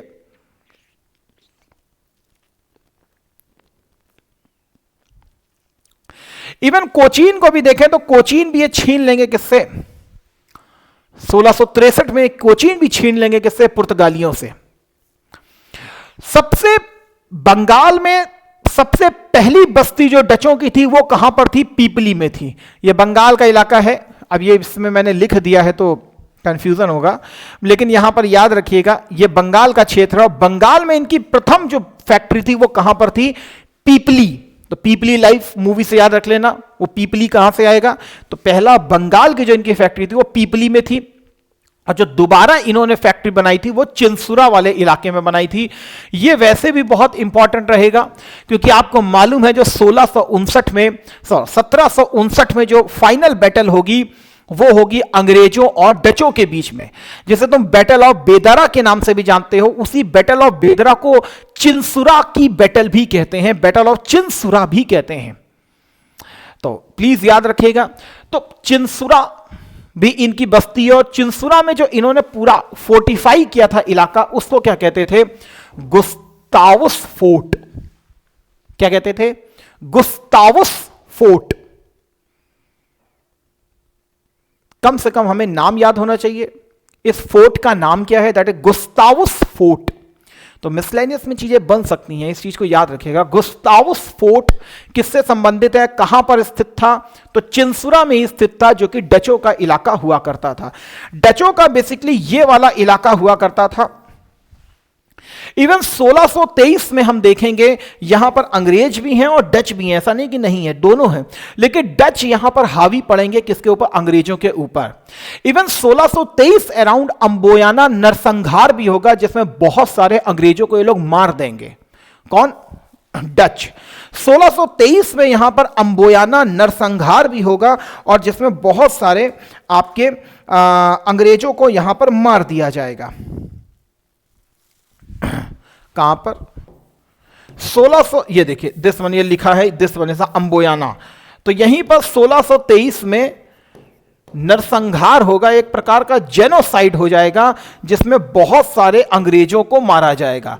इसी के बाद से अंग्रेजों ने अपने आप को भारत में ही कंसंट्रेट करना चालू कर दिया था, और बाद में एक संधि होगी इनके बीच में, जिसमें डच जो है अपने आप को कन्फाइंड करेंगे कहां पर, इस क्षेत्र में, और भारत जो है अंग्रेजों का हो जाएगा, और इंडोनेशिया पे अंग्रेज अपना अधिकार छोड़ेंगे। सबसे पहले डचों ने सबसे पहले भारत में जो वस्त्र निर्यात को प्रमोट किया था, ये मिर्च निर्यात के ऊपर इतना इंपॉर्टेंट नहीं है इनके लिए, ये सबसे ज्यादा जो निर्यात करेंगे वो करेंगे किस चीज का, कपड़े का निर्यात।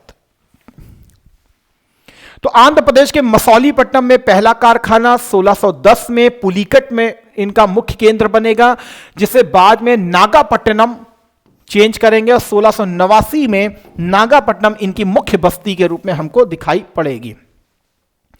डचों ने सबसे ज्यादा जो व्यापार किया वो टेक्सटाइल क्षेत्र में किया है, इंडिगो क्षेत्र में किया है।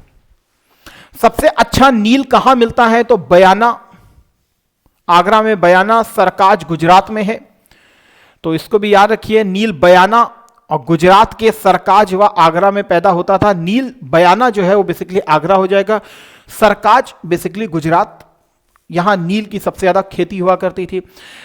इस पूरे क्षेत्र को इंडोनेशिया, एक बार क्वेश्चन आया बटावियन ट्रेड से किसका मतलब है, ये बेसिकली बटाविया जो इलाका देख रहे हो, ये बेसिकली और किसी का इलाका नहीं है, बेसिकली डचों का इलाका है। इसी को ही वाइडली हम लोग बटावियन ट्रेड भी कहते थे, बटावियन ट्रेड भी इनको बोला जाता था। लंबे समय तक युद्ध के बाद अंग्रेजों और डचों दोनों के बीच में 67 में एक समझौता हुआ, जिसके द्वारा ब्रिटिश इंडोनेशिया पर अपने सभी दावों को वापस लेने के लिए तैयार हो गए और डच भारत से सेवानिवृत्त हो गए। मैंने आपको बताया 1623 में अंबोयाना नरसंहार हुआ था, जिसमें बहुत हद तक अंग्रेजों को मारा गया। उसके बाद से ही अंग्रेज अपने आप को कन्फाइंड कर रहे थे, कहां, इंडिया की तरफ, और उनकी ऐसी वार्ता भी चल रही थी डचों के साथ, आप इंडोनेशिया पे रहिए, हम यहां पर आ जाएं। ये जो पुर्तगाली साम्राज्य था वास्तव में ये दो भागों में डिवाइड हुआ, जिसमें भारत और ये हॉर्मुज तक का पूरा जो क्षेत्र है ये सब आया था किसके अधिकार में, अंग्रेजों के अधिकार में, और ये इंडोनेशिया वाला पूरा साम्राज्य किसके अधिकार में आया, डचों के अधिकार में।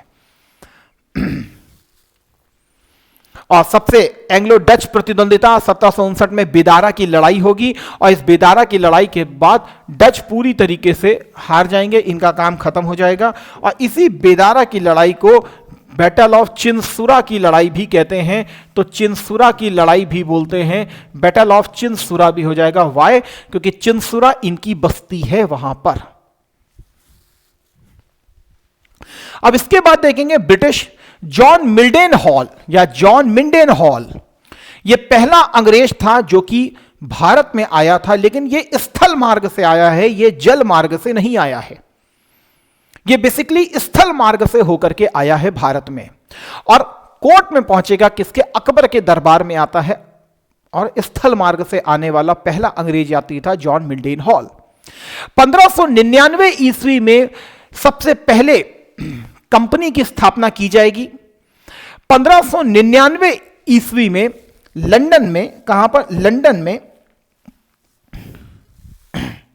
ठीक है, लंदन में एक सभा का आयोजन किया जाएगा। उस सभा की अध्यक्षता कौन करेगा? Lord mayor. 1599 में एक सभा का आयोजन किया जाएगा, कहां पर? लंदन में। इसकी अध्यक्षता कौन करेगा? Lord mayor. और यहीं पर सबसे पहले जो ईस्ट इंडिया कंपनी है उसकी स्थापना की जाएगी, लेकिन अभी ईस्ट इंडिया कंपनी नाम नहीं पड़ा है। तो कंपनी की स्थापना की जाएगी, और इसी कंपनी को 31 दिसंबर 1600 को इंग्लैंड की जो महारानी है एलिजाबेथ प्रथम, वो 15 सालों के लिए एक चार्टर जारी करेगी। चार्टर का मतलब कि आपका विशेषाधिकार है, आप ही केवल उसके साथ व्यापार करेंगे, और उसको जारी किया जाएगा पूर्व के साथ व्यापार करने के लिए, जिसे 1609 में जेम्स प्रथम जो है वो इसको 15 साल से हटा करके अनिश्चित काल के लिए आगे बढ़ाएगा। क्या नाम था, जरा हम उसको देखते हैं। 1599 में जो कंपनी की स्थापना हो रही है उसका नाम है governor and company of merchants. नाम क्या है? Governor and company of merchants of London trading into the East Indies. लेकिन इसके साथ यही कंपनी ही नहीं स्थापित हुई है, बल्कि और भी स्वतंत्र व्यापारी हैं जो कि ईस्ट के साथ व्यापार कर रहे हैं।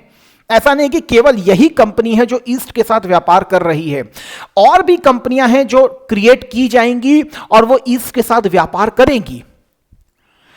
तो कुछ ऐसे भी स्वतंत्र व्यापारी होंगे जो पूर्व के साथ, भारत के साथ व्यापार करेंगे। सो ऐसे फ्री ट्रेडर जो भारत के साथ या पूर्व के साथ व्यापार करते थे उनको क्या बोला जाता था? दस्तंदाज। क्या बोला जाता था? दस्तंदाज। ये ऐसे फ्री ट्रेडर थे जो कि भारत के साथ या पूर्व के साथ व्यापार किया करते थे, इनको फ्री ट्रेडर्स भी बोला जाता था। फ्री ट्रेडर्स भी बोला जाता था। लगभग 1688 में जब इंग्लैंड में रेवोल्यूशन होगी, तो एक नई पार्टी का क्रिएशन होगा जिसका नाम होगा विग पार्टी। एक नई पार्टी सॉरी 1688 में जब इंग्लैंड में क्रांति होगी और उस समय का जो राजा होगा उसका तख्ता पलट कर दिया जाएगा, तो इंग्लैंड में संसद की सर्वोच्चता स्थापित हो जाएगी। इंग्लैंड में संसद की सर्वोच्चता स्थापित 1688 की क्रांति के बाद ही होती है। इससे पहले राजशाही का ही मेन जोर हुआ करता था, लेकिन यह 1688 की क्रांति के द्वारा संसदीय एकाधिकार को बढ़ावा दिया गया था। 1688 की क्रांति के द्वारा संसद यहां पर क्या बन गई थी? सुप्रीम बन गई थी, और यहां पर जो पार्टी बनी थी उसका नाम था विग पार्टी। उस जो पार्टी बनी थी उसका नाम क्या था? Wig party. विग पार्टी जो है वो सत्ता में आई। विग पार्टी सत्ता में आई। यह पार्टी जो थी कंपनी के किसी भी प्रकार के व्यापारिक एकाधिकार के पक्ष में बिल्कुल भी नहीं थी। इसीलिए कंपनी पहले से व्यापार कमा रही थी, तो दूसरे व्यापारियों को भी लगता था कि भाई हमारा भी होना चाहिए। तो अंततः जब संसदीय सर्वोच्चता स्थापित हुई और विग पार्टी की सरकार आई, तो इसने कहा भाई कंपनी के एकाधिकार को हम नहीं मानते हैं। तो जो प्रतिद्वंदी गुट था उसने एक नई कंपनी की स्थापना की। उसका नाम क्या रखा? New company. क्या नाम रखा? New company. तो न्यू कंपनी एक व्यापारिक संस्था का गठन किया गया लगभग 1688 के पश्चात। लेकिन इस न्यू कंपनी को बहुत ज्यादा सफलता नहीं प्राप्त हो पाएगी, और यह कंपनी और जो governor and merchant of the London trading into the East Indies companies है, इनमें भी आपस में फाइट होगी ही होगी।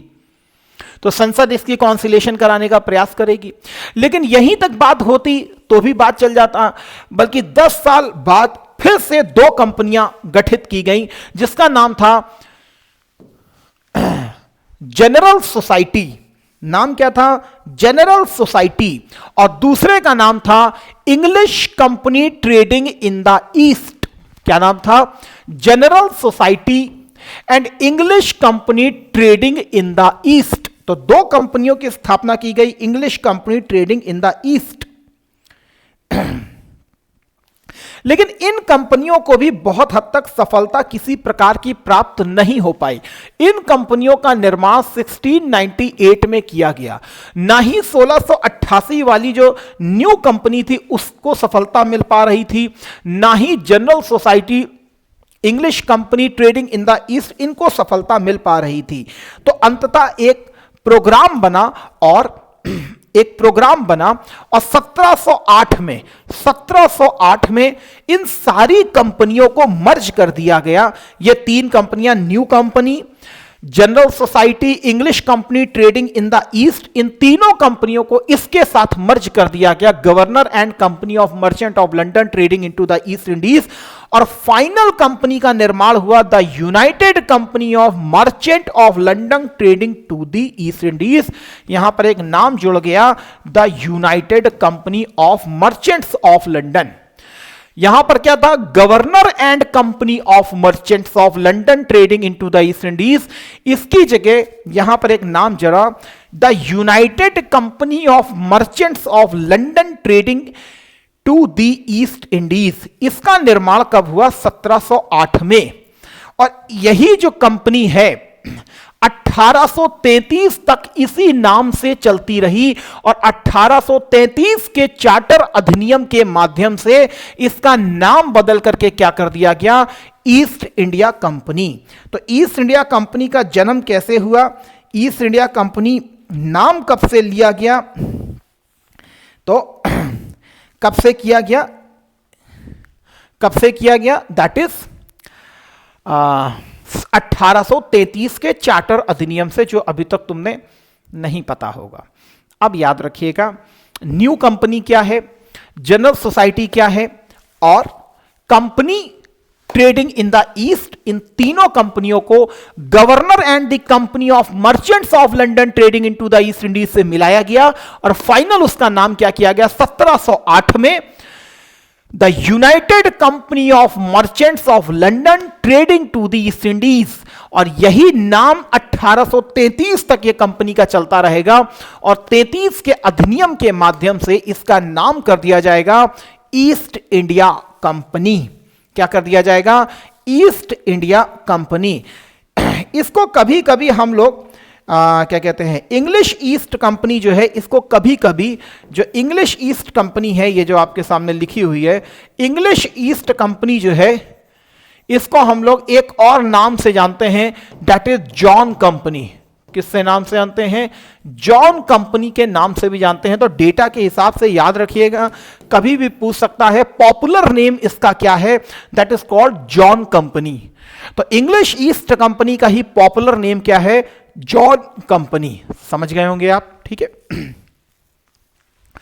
तो सबसे पहले अगर मैं बात करूं तो 1607 में कैप्टन हॉकिंस, जो कि हेक्टर शिप के कमांडर हैं, अब ये पूरी फ्लीट है जो आ रही है, रेड ड्रैगन इसका पूरा नाम है, बड़ा जहां रेड ड्रैगन है, अब वो पूर्व की तरफ निकल जाएगा, और इसकी एक जो हेक्टर शिप है, उस हेक्टर शिप में बैठ करके कौन आएगा? That is called William Hawkins.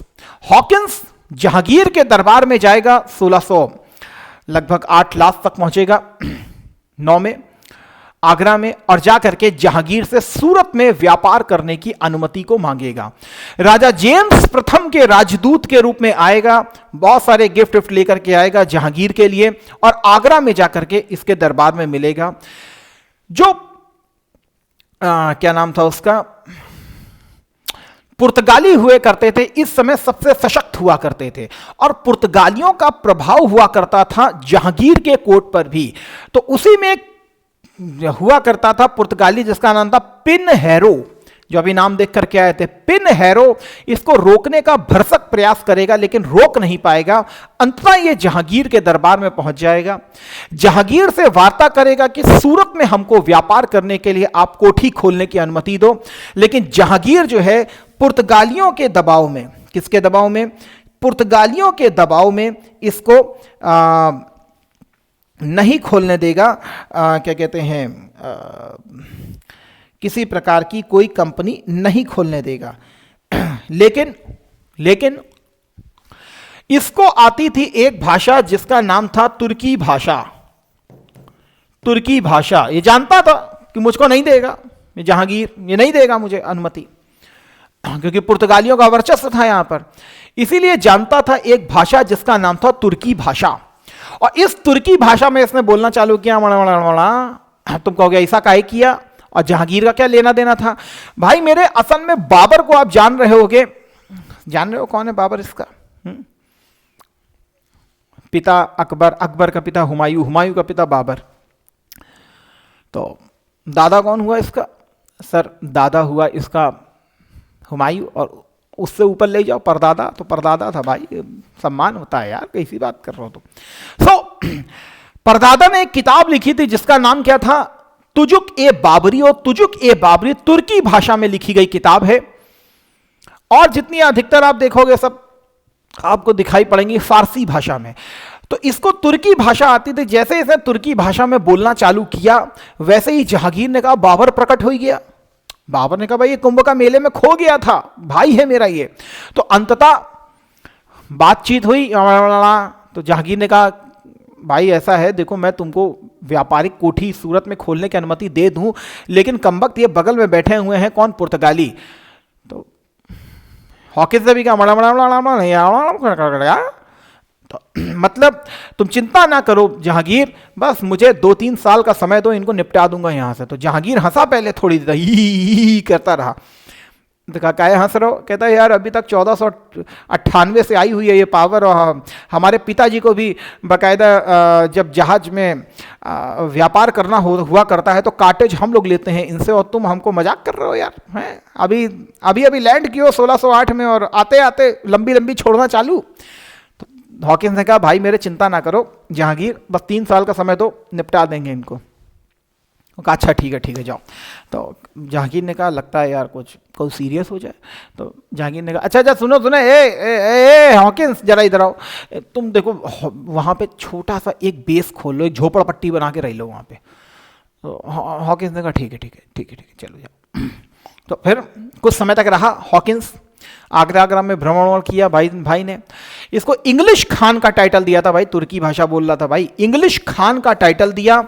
400 का मनसब दिया, 400 का मनसब दिया, मतलब 30,000 रुपए इसकी मासिक इनकम हुआ करती थी। 30,000 रुपए सैलरी हुआ करती थी इसकी, किसकी? हॉकिंस की। सोचिए कितनी बड़ी बात है। 400 का मनसब प्रोवाइड किया इसको, और 400 का मनसब इंग्लिश खान का टाइटल दिया गया इसको, ठीक है। अब देखो ट्रेड हमें भी करने दो, कैसे? देखो पोर्तुगीज बैठा है। इनिशियली जहांगीर ने मना किया, किंतु तुर्की भाषा की मदद से हॉकिंस ने राजा को मना लिया, लेकिन एक छोटा सा बेस खोलने की अनुमति प्राप्त कर ली। और फिर 1612 में हुई बैटल ऑफ स्वालेहोल। बैटल ऑफ स्वालेहोल लड़ाई हुई कब? सर 1612 में हुई, इंग्लिश ईस्ट इंडिया कंपनी और पुर्तगालियों के बीच में। कौन सी हुई? इंग्लिश ईस्ट इंडिया कंपनी और पुर्तगालियों के बीच में हुई आपकी लड़ाई, ठीक है। अब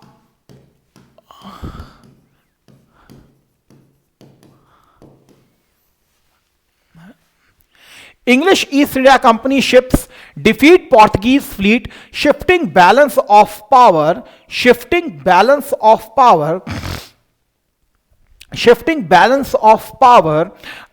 between the two in India। Dragon जहाज प्लस ऑसिएंडर, एक और जहाज था ऑसिएंडर जहाज। तो 2 जहाज थे, लीड कर रहा था इसको थॉमस बेस्ट, और एक और था कैप्टन मिडल्टन। तो 2 लोग थे। जहाज का फ्लीट का नाम क्या था? ड्रैगन। और ये लोग आए कहां? कोस्ट ऑफ गुजरात में। और फाइनली इस स्वालेहोल में पोर्तुगीज को हरा दिया गया, डिफीट कर दिया गया। और यहीं से अब जब पता चला कि इसको जहांगीर ने पहले अपना ऐसे सर खुजाया थोड़ी देर, कहा ये क्या हो गया? 3 साल में हराने की बात करके गया था, कमबख्त ने 2 ही 3 साल में हरा के भी रख दिया। तो मतलब यार बड़ी पावर है, मतलब मैंने तो हल्के में ले लिया। ए इधर आओ, इधर आओ, इधर आओ, जल्दी से लो ये पत्र ले लो मेरा, और बोल दो कि तुम लोग यहाँ परमानेंट बेस खोल लो। आने भी नहीं दिया पुर्तगालियों को। 1613 में ही स्थायी कारखाना खोलने की अनुमति दे दी गई। किसको? पुर्तगालियों को। कहां पर? सूरत में। तो कैप्टन हॉकिंस 1609 में सूरत में इंग्लैंड व्यापारिक केंद्र स्थापित करने की अनुमति मांगने के लिए जहांगीर के शाही दरबार में पहुंचे, लेकिन पहले जहांगीर ने मना कर दिया था, लेकिन तुर्की भाषा से कुछ उनको मदद मिली थी। तो पोर्तुगीज और अंग्रेजों के बीच में हुई स्वाले की लड़ाई। मैं जीत गया, पोर्तुगीज हार गया। थॉमस बेस्ट ने अपनी बेस्ट परफॉर्मेंस दी, शतक मारा और जीत गया। उसने भी कहा फैक्ट्री परमिशन अलाउ यार, तुम जाओ 1613 में लो फैक्ट्री परमिशन अलाउ, सूरत में जाकर के खोलो। लेकिन जब 1609 में इनको खोलने की अनुमति प्रॉपर नहीं दी गई थी, तब 1611 में दक्षिण भारत में अंग्रेजों की पहली फैक्ट्री जो है मसूलीपट्टनम में स्थापित की गई थी। कहां पर? गोलकुंडा का रीजन मसूलीपट्टनम में इनकी पहली फैक्ट्री स्थापित की गई थी। कैप्टन बेस्ट ने 1612 में पुर्तगालियों को हराया। सूरत में पहली फैक्ट्री 1613 में स्थापित की गई। सूरत 1687 तक इसके व्यापार का हेडक्वार्टर रहा। 1687 के बाद हेडक्वार्टर शिफ्ट होगा अंग्रेजों का, और मुंबई जो है वो इनका हेडक्वार्टर बनेगा। फिर 1615 में राजा सर थॉमस रो, राजा जेम्स प्रथम के राजदूत के रूप में अपने गुरु टैरी के साथ जहांगीर के दरबार में आया, और लगभग 1615 से लेकर के 1619 तक वो आगरा दरबार में रहा।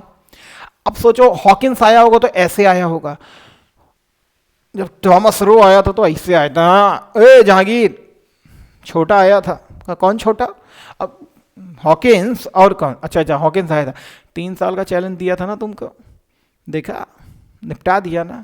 अब एक काम करो, जो है सारा व्यापारिक खेल हमें खेलने दो। हम बहुत बड़ी पावर, तुमको नहीं पता है जहांगीर, तो हमारे साथ बना के रखो। जहांगीर ने कहा मालिक जहां पर तुमको फैक्ट्री खोलनी है पूरे मुगल साम्राज्य में खोल लो, तुम्हारी मर्जी है। तो उसने कहा ठीक है। अब ये आगरा, फतेहपुर सीकरी, इधर उधर हर जगह, अहमदाबाद, भड़ौच, इधर साइड खोलना चालू कर देंगे। मतलब अभी तुम नहीं समझ पाए, अभी समझ जाओगे। तो जेम्स प्रथम का राजदूत था।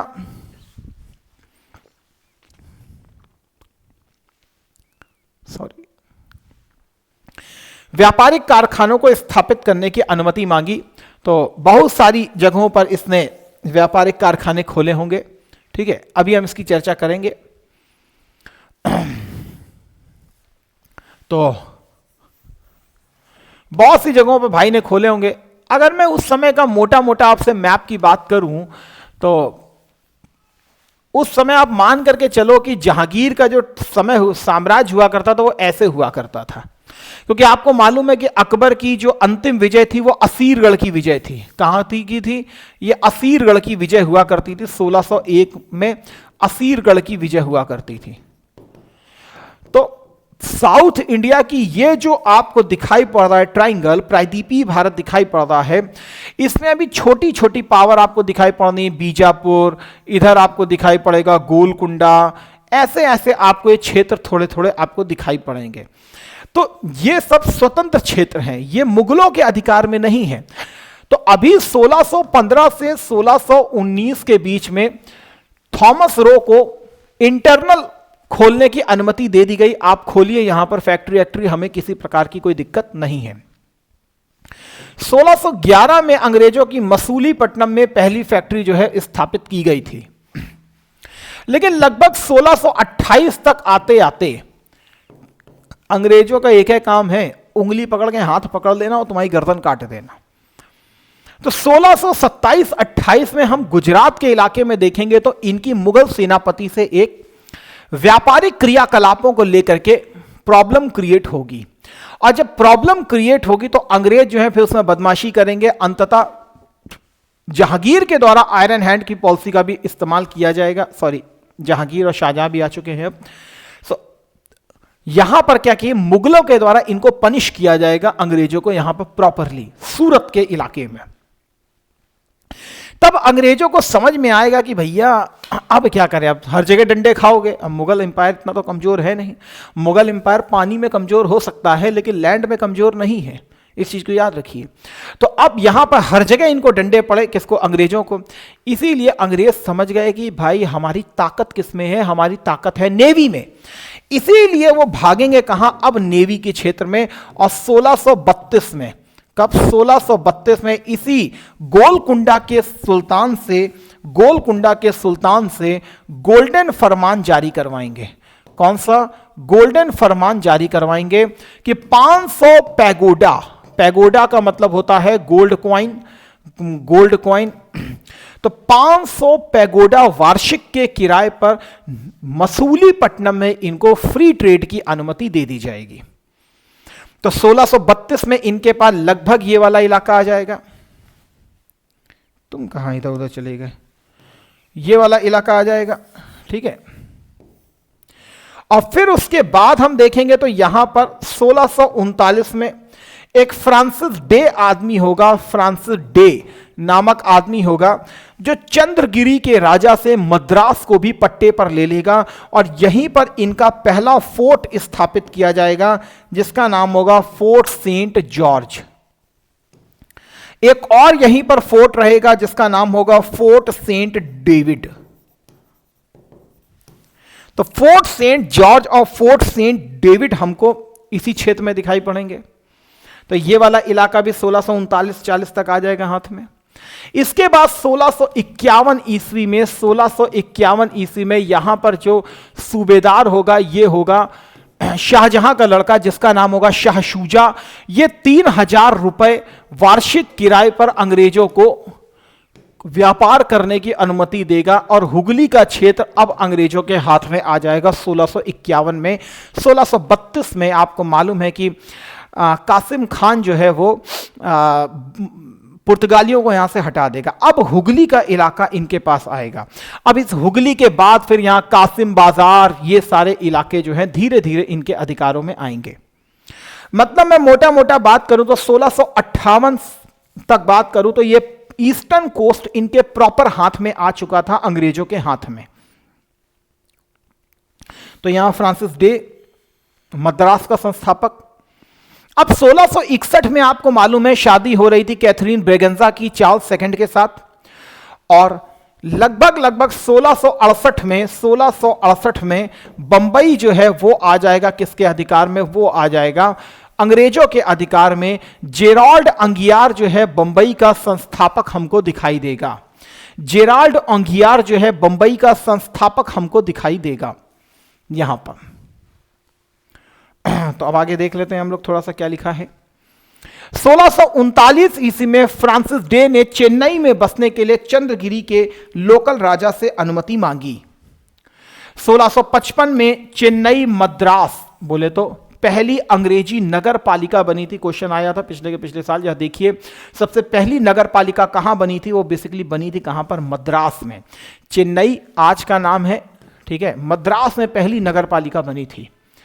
मद्रास प्रेसिडेंसी का पहला अध्यक्ष कौन था, वो बेसिकली फ्रांसिस डे हुआ करता था। राष्ट्रपति का मतलब अध्यक्ष, चेयरमैन है ना, तो अध्यक्ष।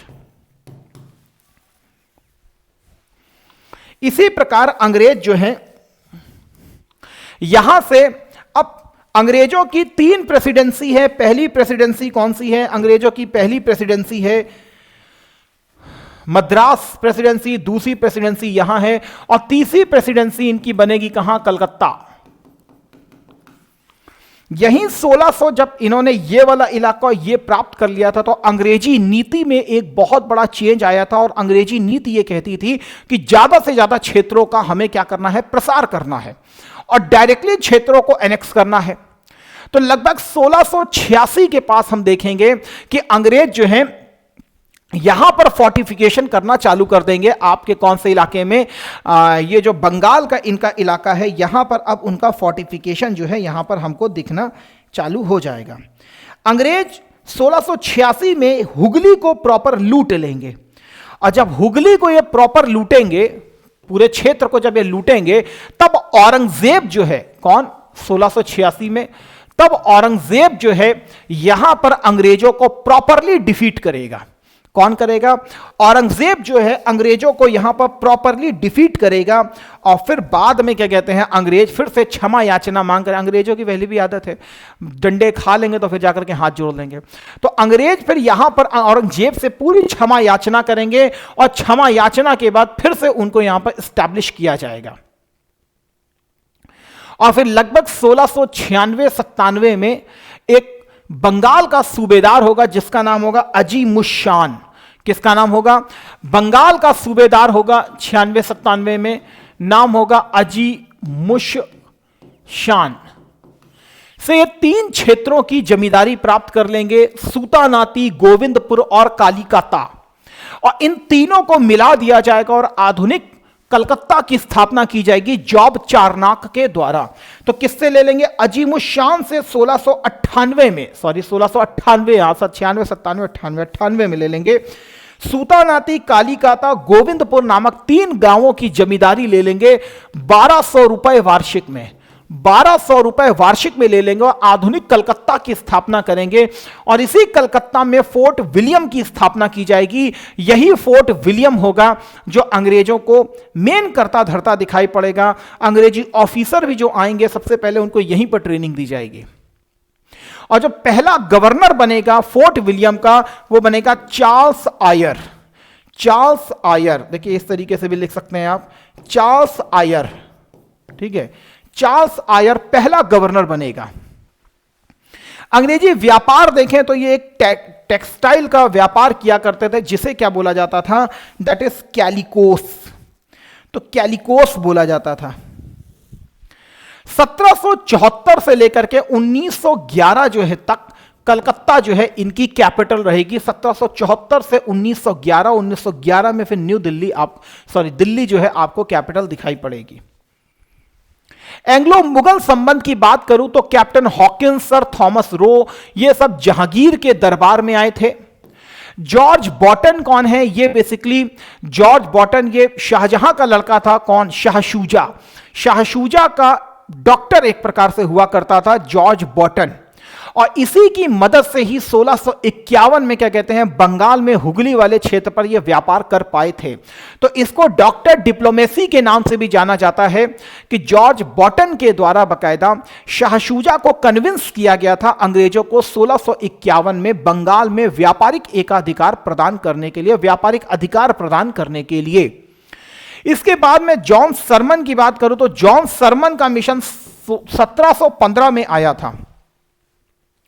जॉन सरमन जो है वो बेसिकली बंगाल में अंग्रेजी सिक्कों को चलाने की मांग करने के लिए सम्राट फारूक सियर के दरबार में पहुंचा था, लेकिन फारूक सियर की उस समय तबीयत नहीं ठीक थी। तो इसी प्रतिनिधि मंडल में एक डॉक्टर भी हुआ करता था जिसका नाम था विलियम हैमिल्टन।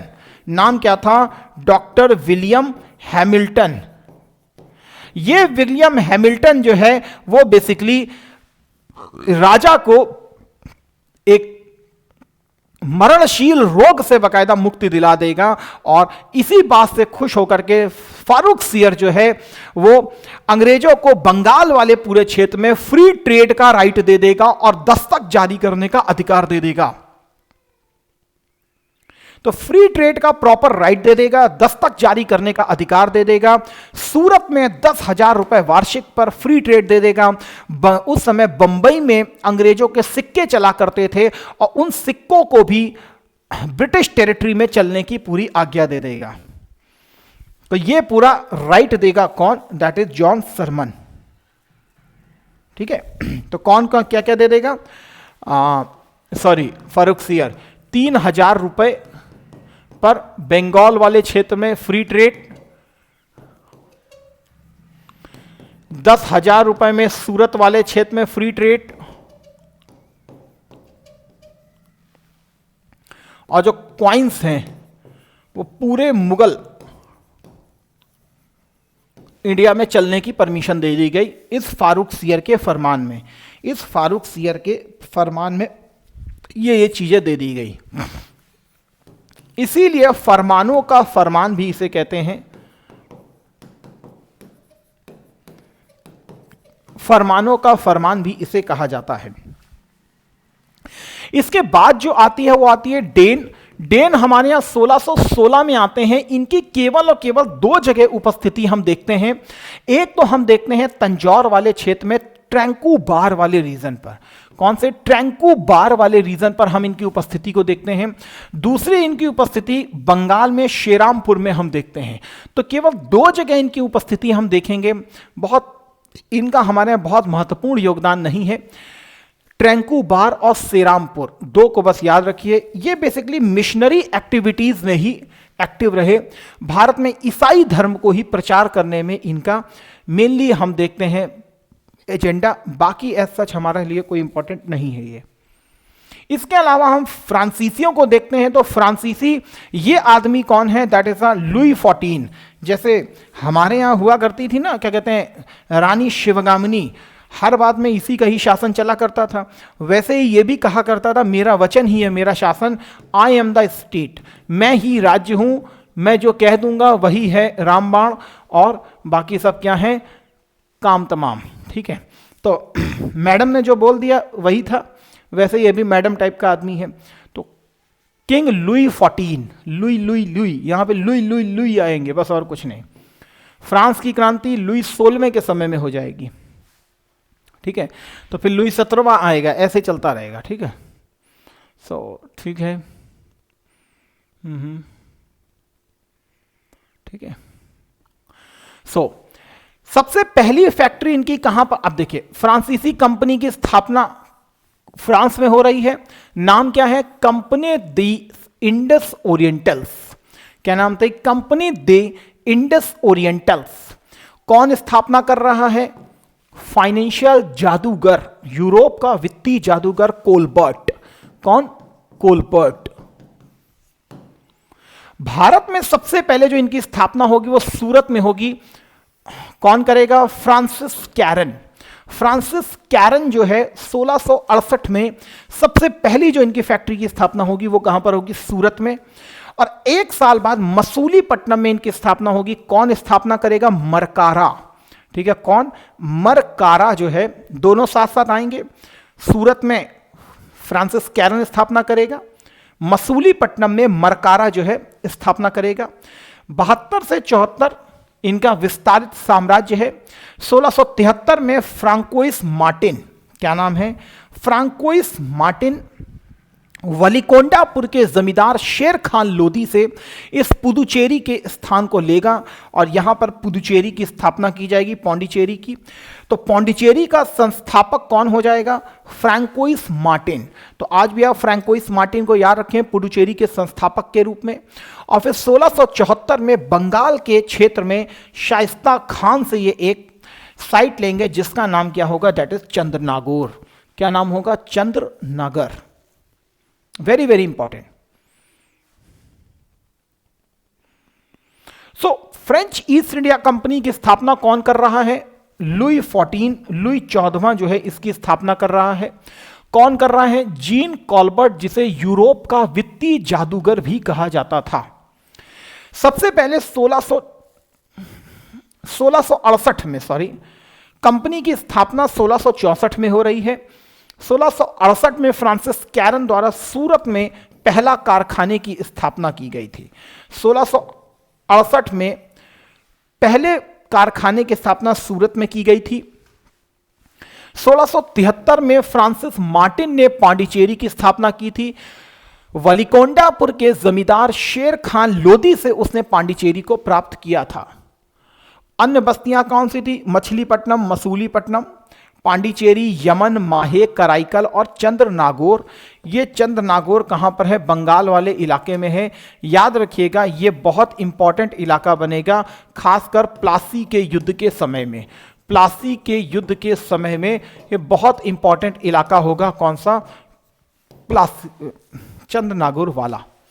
इसके बाद हम थोड़ा सा एंग्लो कर्नाटिक वॉर को देखेंगे। और वॉर हमारे लिए आपको मालूम है मीन्स के हिसाब से नहीं, हमें प्री के हिसाब से देखना होगा, तो समझ लीजिए। पहले तो कर्नाटिक क्षेत्र को देखिए, CARNATIC। So this one is a Carnatic क्षेत्र। तो ये कर्नाटिक के इलाके हमको दिखाई पड़ रहे हैं। इलाकों को देखें तो समझ में आ रहा होगा, ये मद्रास है, नीचे लिखा है फोर्ट सेंट जॉर्ज 1639। ये पौंडीचेरी भी लिखा हुआ है, और इसी के नीचे अगर लिखें तो लिखा है Fort Saint David. Fort Saint David भी यहां आपके सामने लिखा हुआ है। नागापट्टनम को भी आप यहां पर देख रहे हैं। तो ये कुछ आपके सामने क्षेत्र दिखाई पड़ रहे हैं। यहां पर कराइकल क्षेत्र देख रहे हैं, ये भी पौंडीचेरी, ये यहां पर भी फ्रांसीसी हैं। यहां पर भी कौन है, फ्रेंच है, ये फ्रेंच है, ये फ्रेंच का इलाका है। ये वाला इलाका अंग्रेजों का है, ये वाला इलाका अंग्रेजों का है। ये वाला इलाका अगर आप देखें माहे वाला, तो सर ये भी किसका है, ये फ्रांसीसियों का है। फ्रांसीसी भारत से 1954 में गए थे, आपको पता होना चाहिए। 47 में ब्रिटिश गए थे, 54 में फ्रांसीसी गए थे, और 61 में आपके पोर्तुगीज गए थे। ठीक है, पोर्तुगीज गए थे। तो ये हमको दिखाई पड़ रहे हैं। एक इलाका देखिए, दिस वन इज आरकोट का इलाका आपको दिखाई पड़ रहा है, और एक इलाका आपको यहाँ पे त्रिचनापल्ली का इलाका दिखाई पड़ रहा है। कभी भी आप पढ़ेंगे तो, खासकर मीन्स पढ़ेंगे तो इसकी चर्चा होगी आरकोट की और त्रिचनापल्ली की। फिलहाल हमारे लिए प्री इंपॉर्टेंट है, तो हमारे लिए अभी कोई बहुत ज़्यादा इंपॉर्टेंट नहीं है वो चीज़। तो हम बेसिकली देखेंगे कि आखिर क्यों युद्ध स्टार्ट हुआ और किस युद्ध से समाप्त हो गया। इसके विस्तार के लिए हम थोड़ा सा कभी मीन्स की चर्चा करेंगे, तब इसको हम विस्तार से डिस्कस करेंगे। लेकिन अभी विस्तार से इसको डिस्कस करने का कोई हमारे लिए ओवरऑल बेनिफिट नहीं है, इसीलिए थोड़ा सा हम देखेंगे इस चीज़ को। प्रथम कर्नाटक युद्ध कब हुआ? 1746 से 48 के बीच में हुआ। ऑस्ट्रियाई उत्तराधिकार का प्रश्न और अमेरिका युद्ध। तो आपसे हमेशा देखिए, दोनों है कारण, याद रखिएगा। सबसे मोस्ट इंपॉर्टेंट कारण क्या है? ऑस्ट्रियाई उत्तराधिकार का प्रश्न, सबसे मोस्ट इंपॉर्टेंट कारण। लेकिन अगर उसमें यह भी दे दिया जाए अंग्रेजों और फ्रांसीसियों में अमेरिका में युद्ध, तो वो भी उसका कारण है। वहां पर भी साम्राज्य बंटवारे की बात थी। समाप्त किससे हुआ था? तो 1748 में एक्स ला शैपल की संधि के द्वारा यह समाप्त हो गया था। इसी को ही ट्रीटी ऑफ आचेन भी कहते हैं। ट्रीटी ऑफ आचेन भी कहते हैं, याद रखिएगा, ट्रीटी ऑफ आचेन भी कहते हैं। अंग्रेज और कर्नाटक के नवाब की पराजय हो गई थी इसमें। फ्रांसीसी यहां पर मजबूती के साथ हमको दिखाई पड़े थे। फ्रांसीसी आपको मजबूती के साथ यहां पर दिखाई पड़ते हैं। दूसरा कर्नाटक युद्ध 48 से 54 में होगा।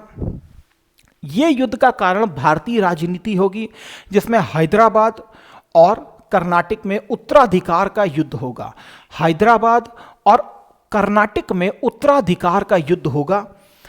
कहां कहां? हैदराबाद व कर्नाटक में उत्तराधिकार का युद्ध होगा। इसको लेकर के जारी होगा। हैदराबाद में फ्रेंच समर्थित आदमी जो है वो राजा बन जाएगा, जिसका नाम होगा सलाबत जंग।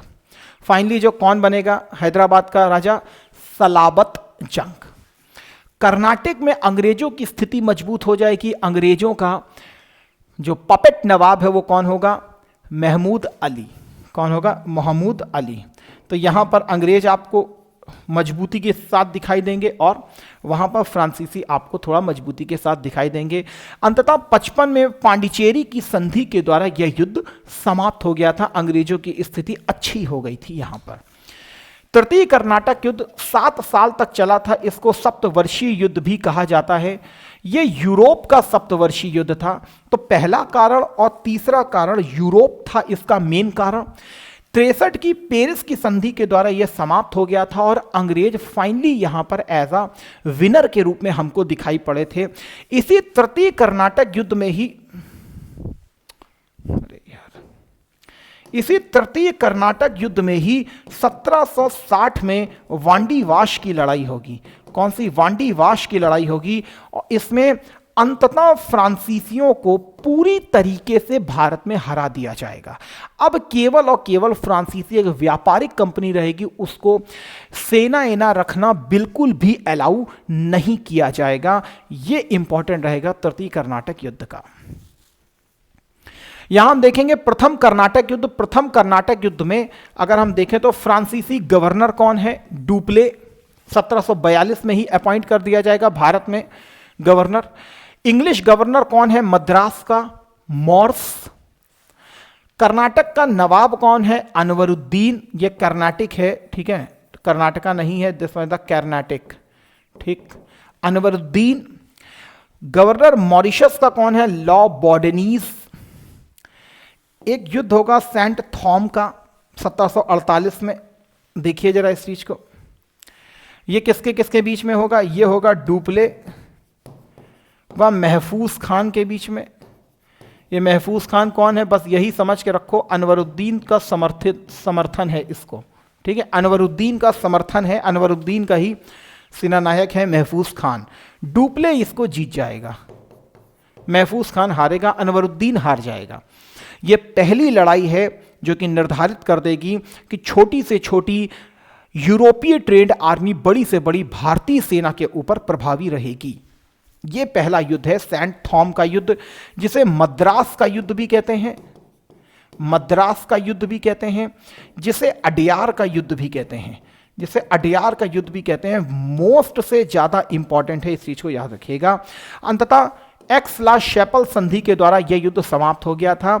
याद रखिएगा युद्ध का कारण क्या था? यह हो गया आपका ऑस्ट्रिया का उत्तराधिकार का युद्ध हो गया मेन। लेकिन अगर पूछे भारत में युद्ध का कारण क्या था, आया हुआ क्वेश्चन है, भारत में युद्ध का कारण क्या था? तो सर्वप्रथम अंग्रेजों के द्वारा फ्रांसीसी जहाजों पर अटैक करना ओवरऑल कारण है। कि प्रथम विश्व युद्ध का कारण प्रथम कर्नाटक युद्ध का कारण क्या था? तो ऑस्ट्रियाई उत्तराधिकार का संघर्ष है। पूछे भारत में प्रथम कर्नाटक युद्ध का कारण क्या था? भारत में प्रथम कर्नाटक युद्ध का कारण क्या था? तो क्या हो जाएगा? अंग्रेजों के द्वारा फ्रांसीसियों के जहाजों पर कब्जा करना, यह होगा उसका कारण।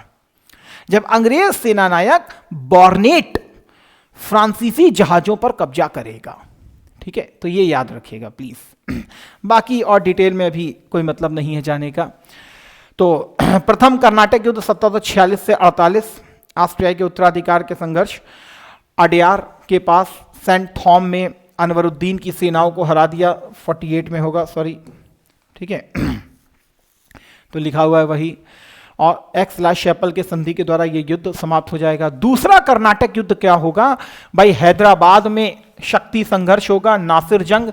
ये बेसिकली देखो, हैदराबाद का संस्थापक हम लोग पढ़ेंगे, संस्थापक था निजाम उल मुल्क, निजाम उल मुल्क। बस इसका बेटा है कौन? दैट इज नासिर जंग। तो मुजफ्फर जंग भी कहेगा कि हमको राजा बनना होगा, हमको राजा बनना है। इसी प्रकार कर्नाटक में हमको राजा बनना है, हमको राजा बनना है।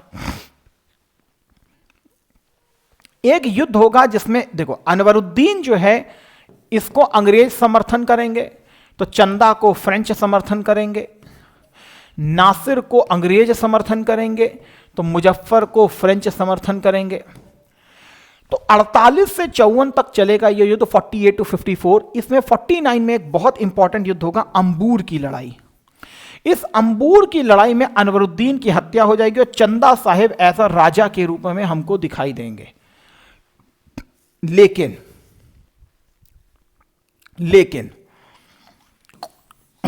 और ये जो युद्ध होगा इसमें अंबूर की लड़ाई में एक तरफ कौन होगा?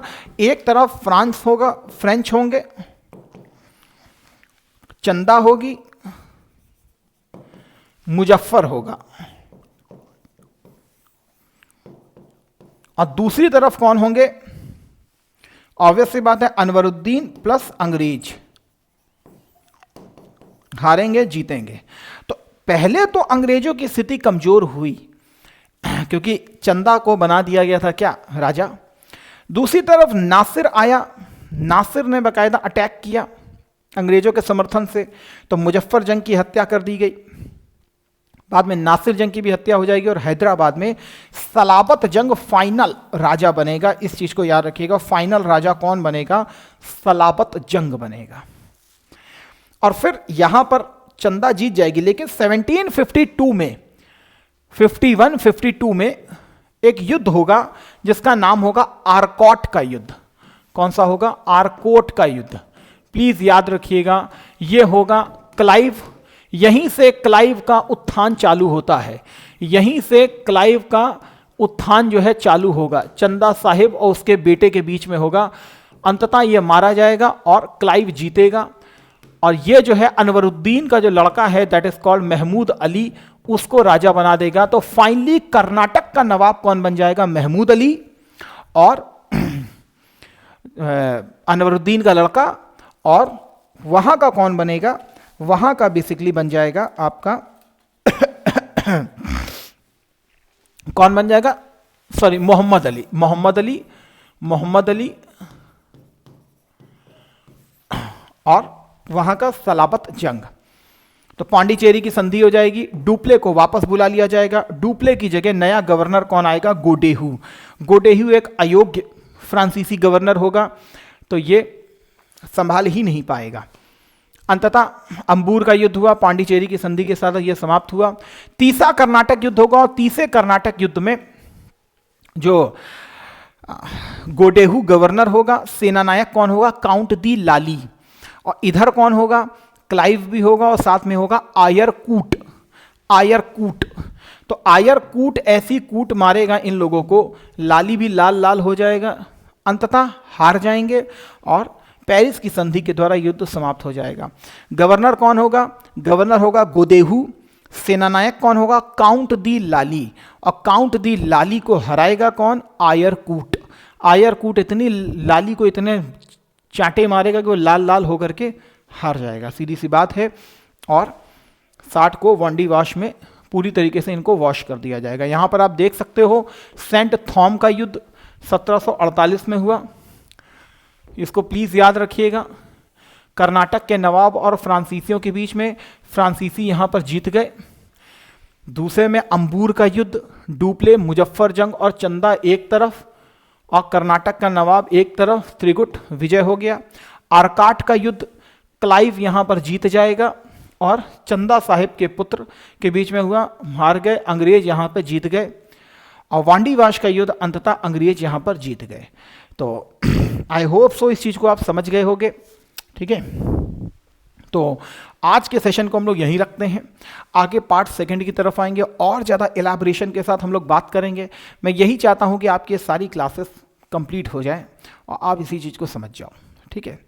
तो आशा करता हूं आपको ये लेक्चर आपकी तैयारी में बहुत हेल्पफुल होगा। परमपिता परमेश्वर से आप सभी के उज्जवल भविष्य की मैं कामना करता हूं और सेशन को यहीं समाप्त करता हूं। नेक्स्ट पार्ट जो है बहुत जल्दी आपको देखने के लिए मिलेगा। तब तक आप खुश रहें, मस्त रहें, परमपिता परमेश्वर आपके ऊपर कृपा करें। अपनी तैयारी को मजबूती से धार देते रहिए। मिलते हैं आपसे नेक्स्ट वीडियो में। थैंक यू, जय हिंद, जय भारत। लेकिन टेलीग्राम पर जाकर के आप इसका PDF जरूर ले लीजिएगा। थैंक यू, जय हिंद, जय भारत, वंदे मातरम।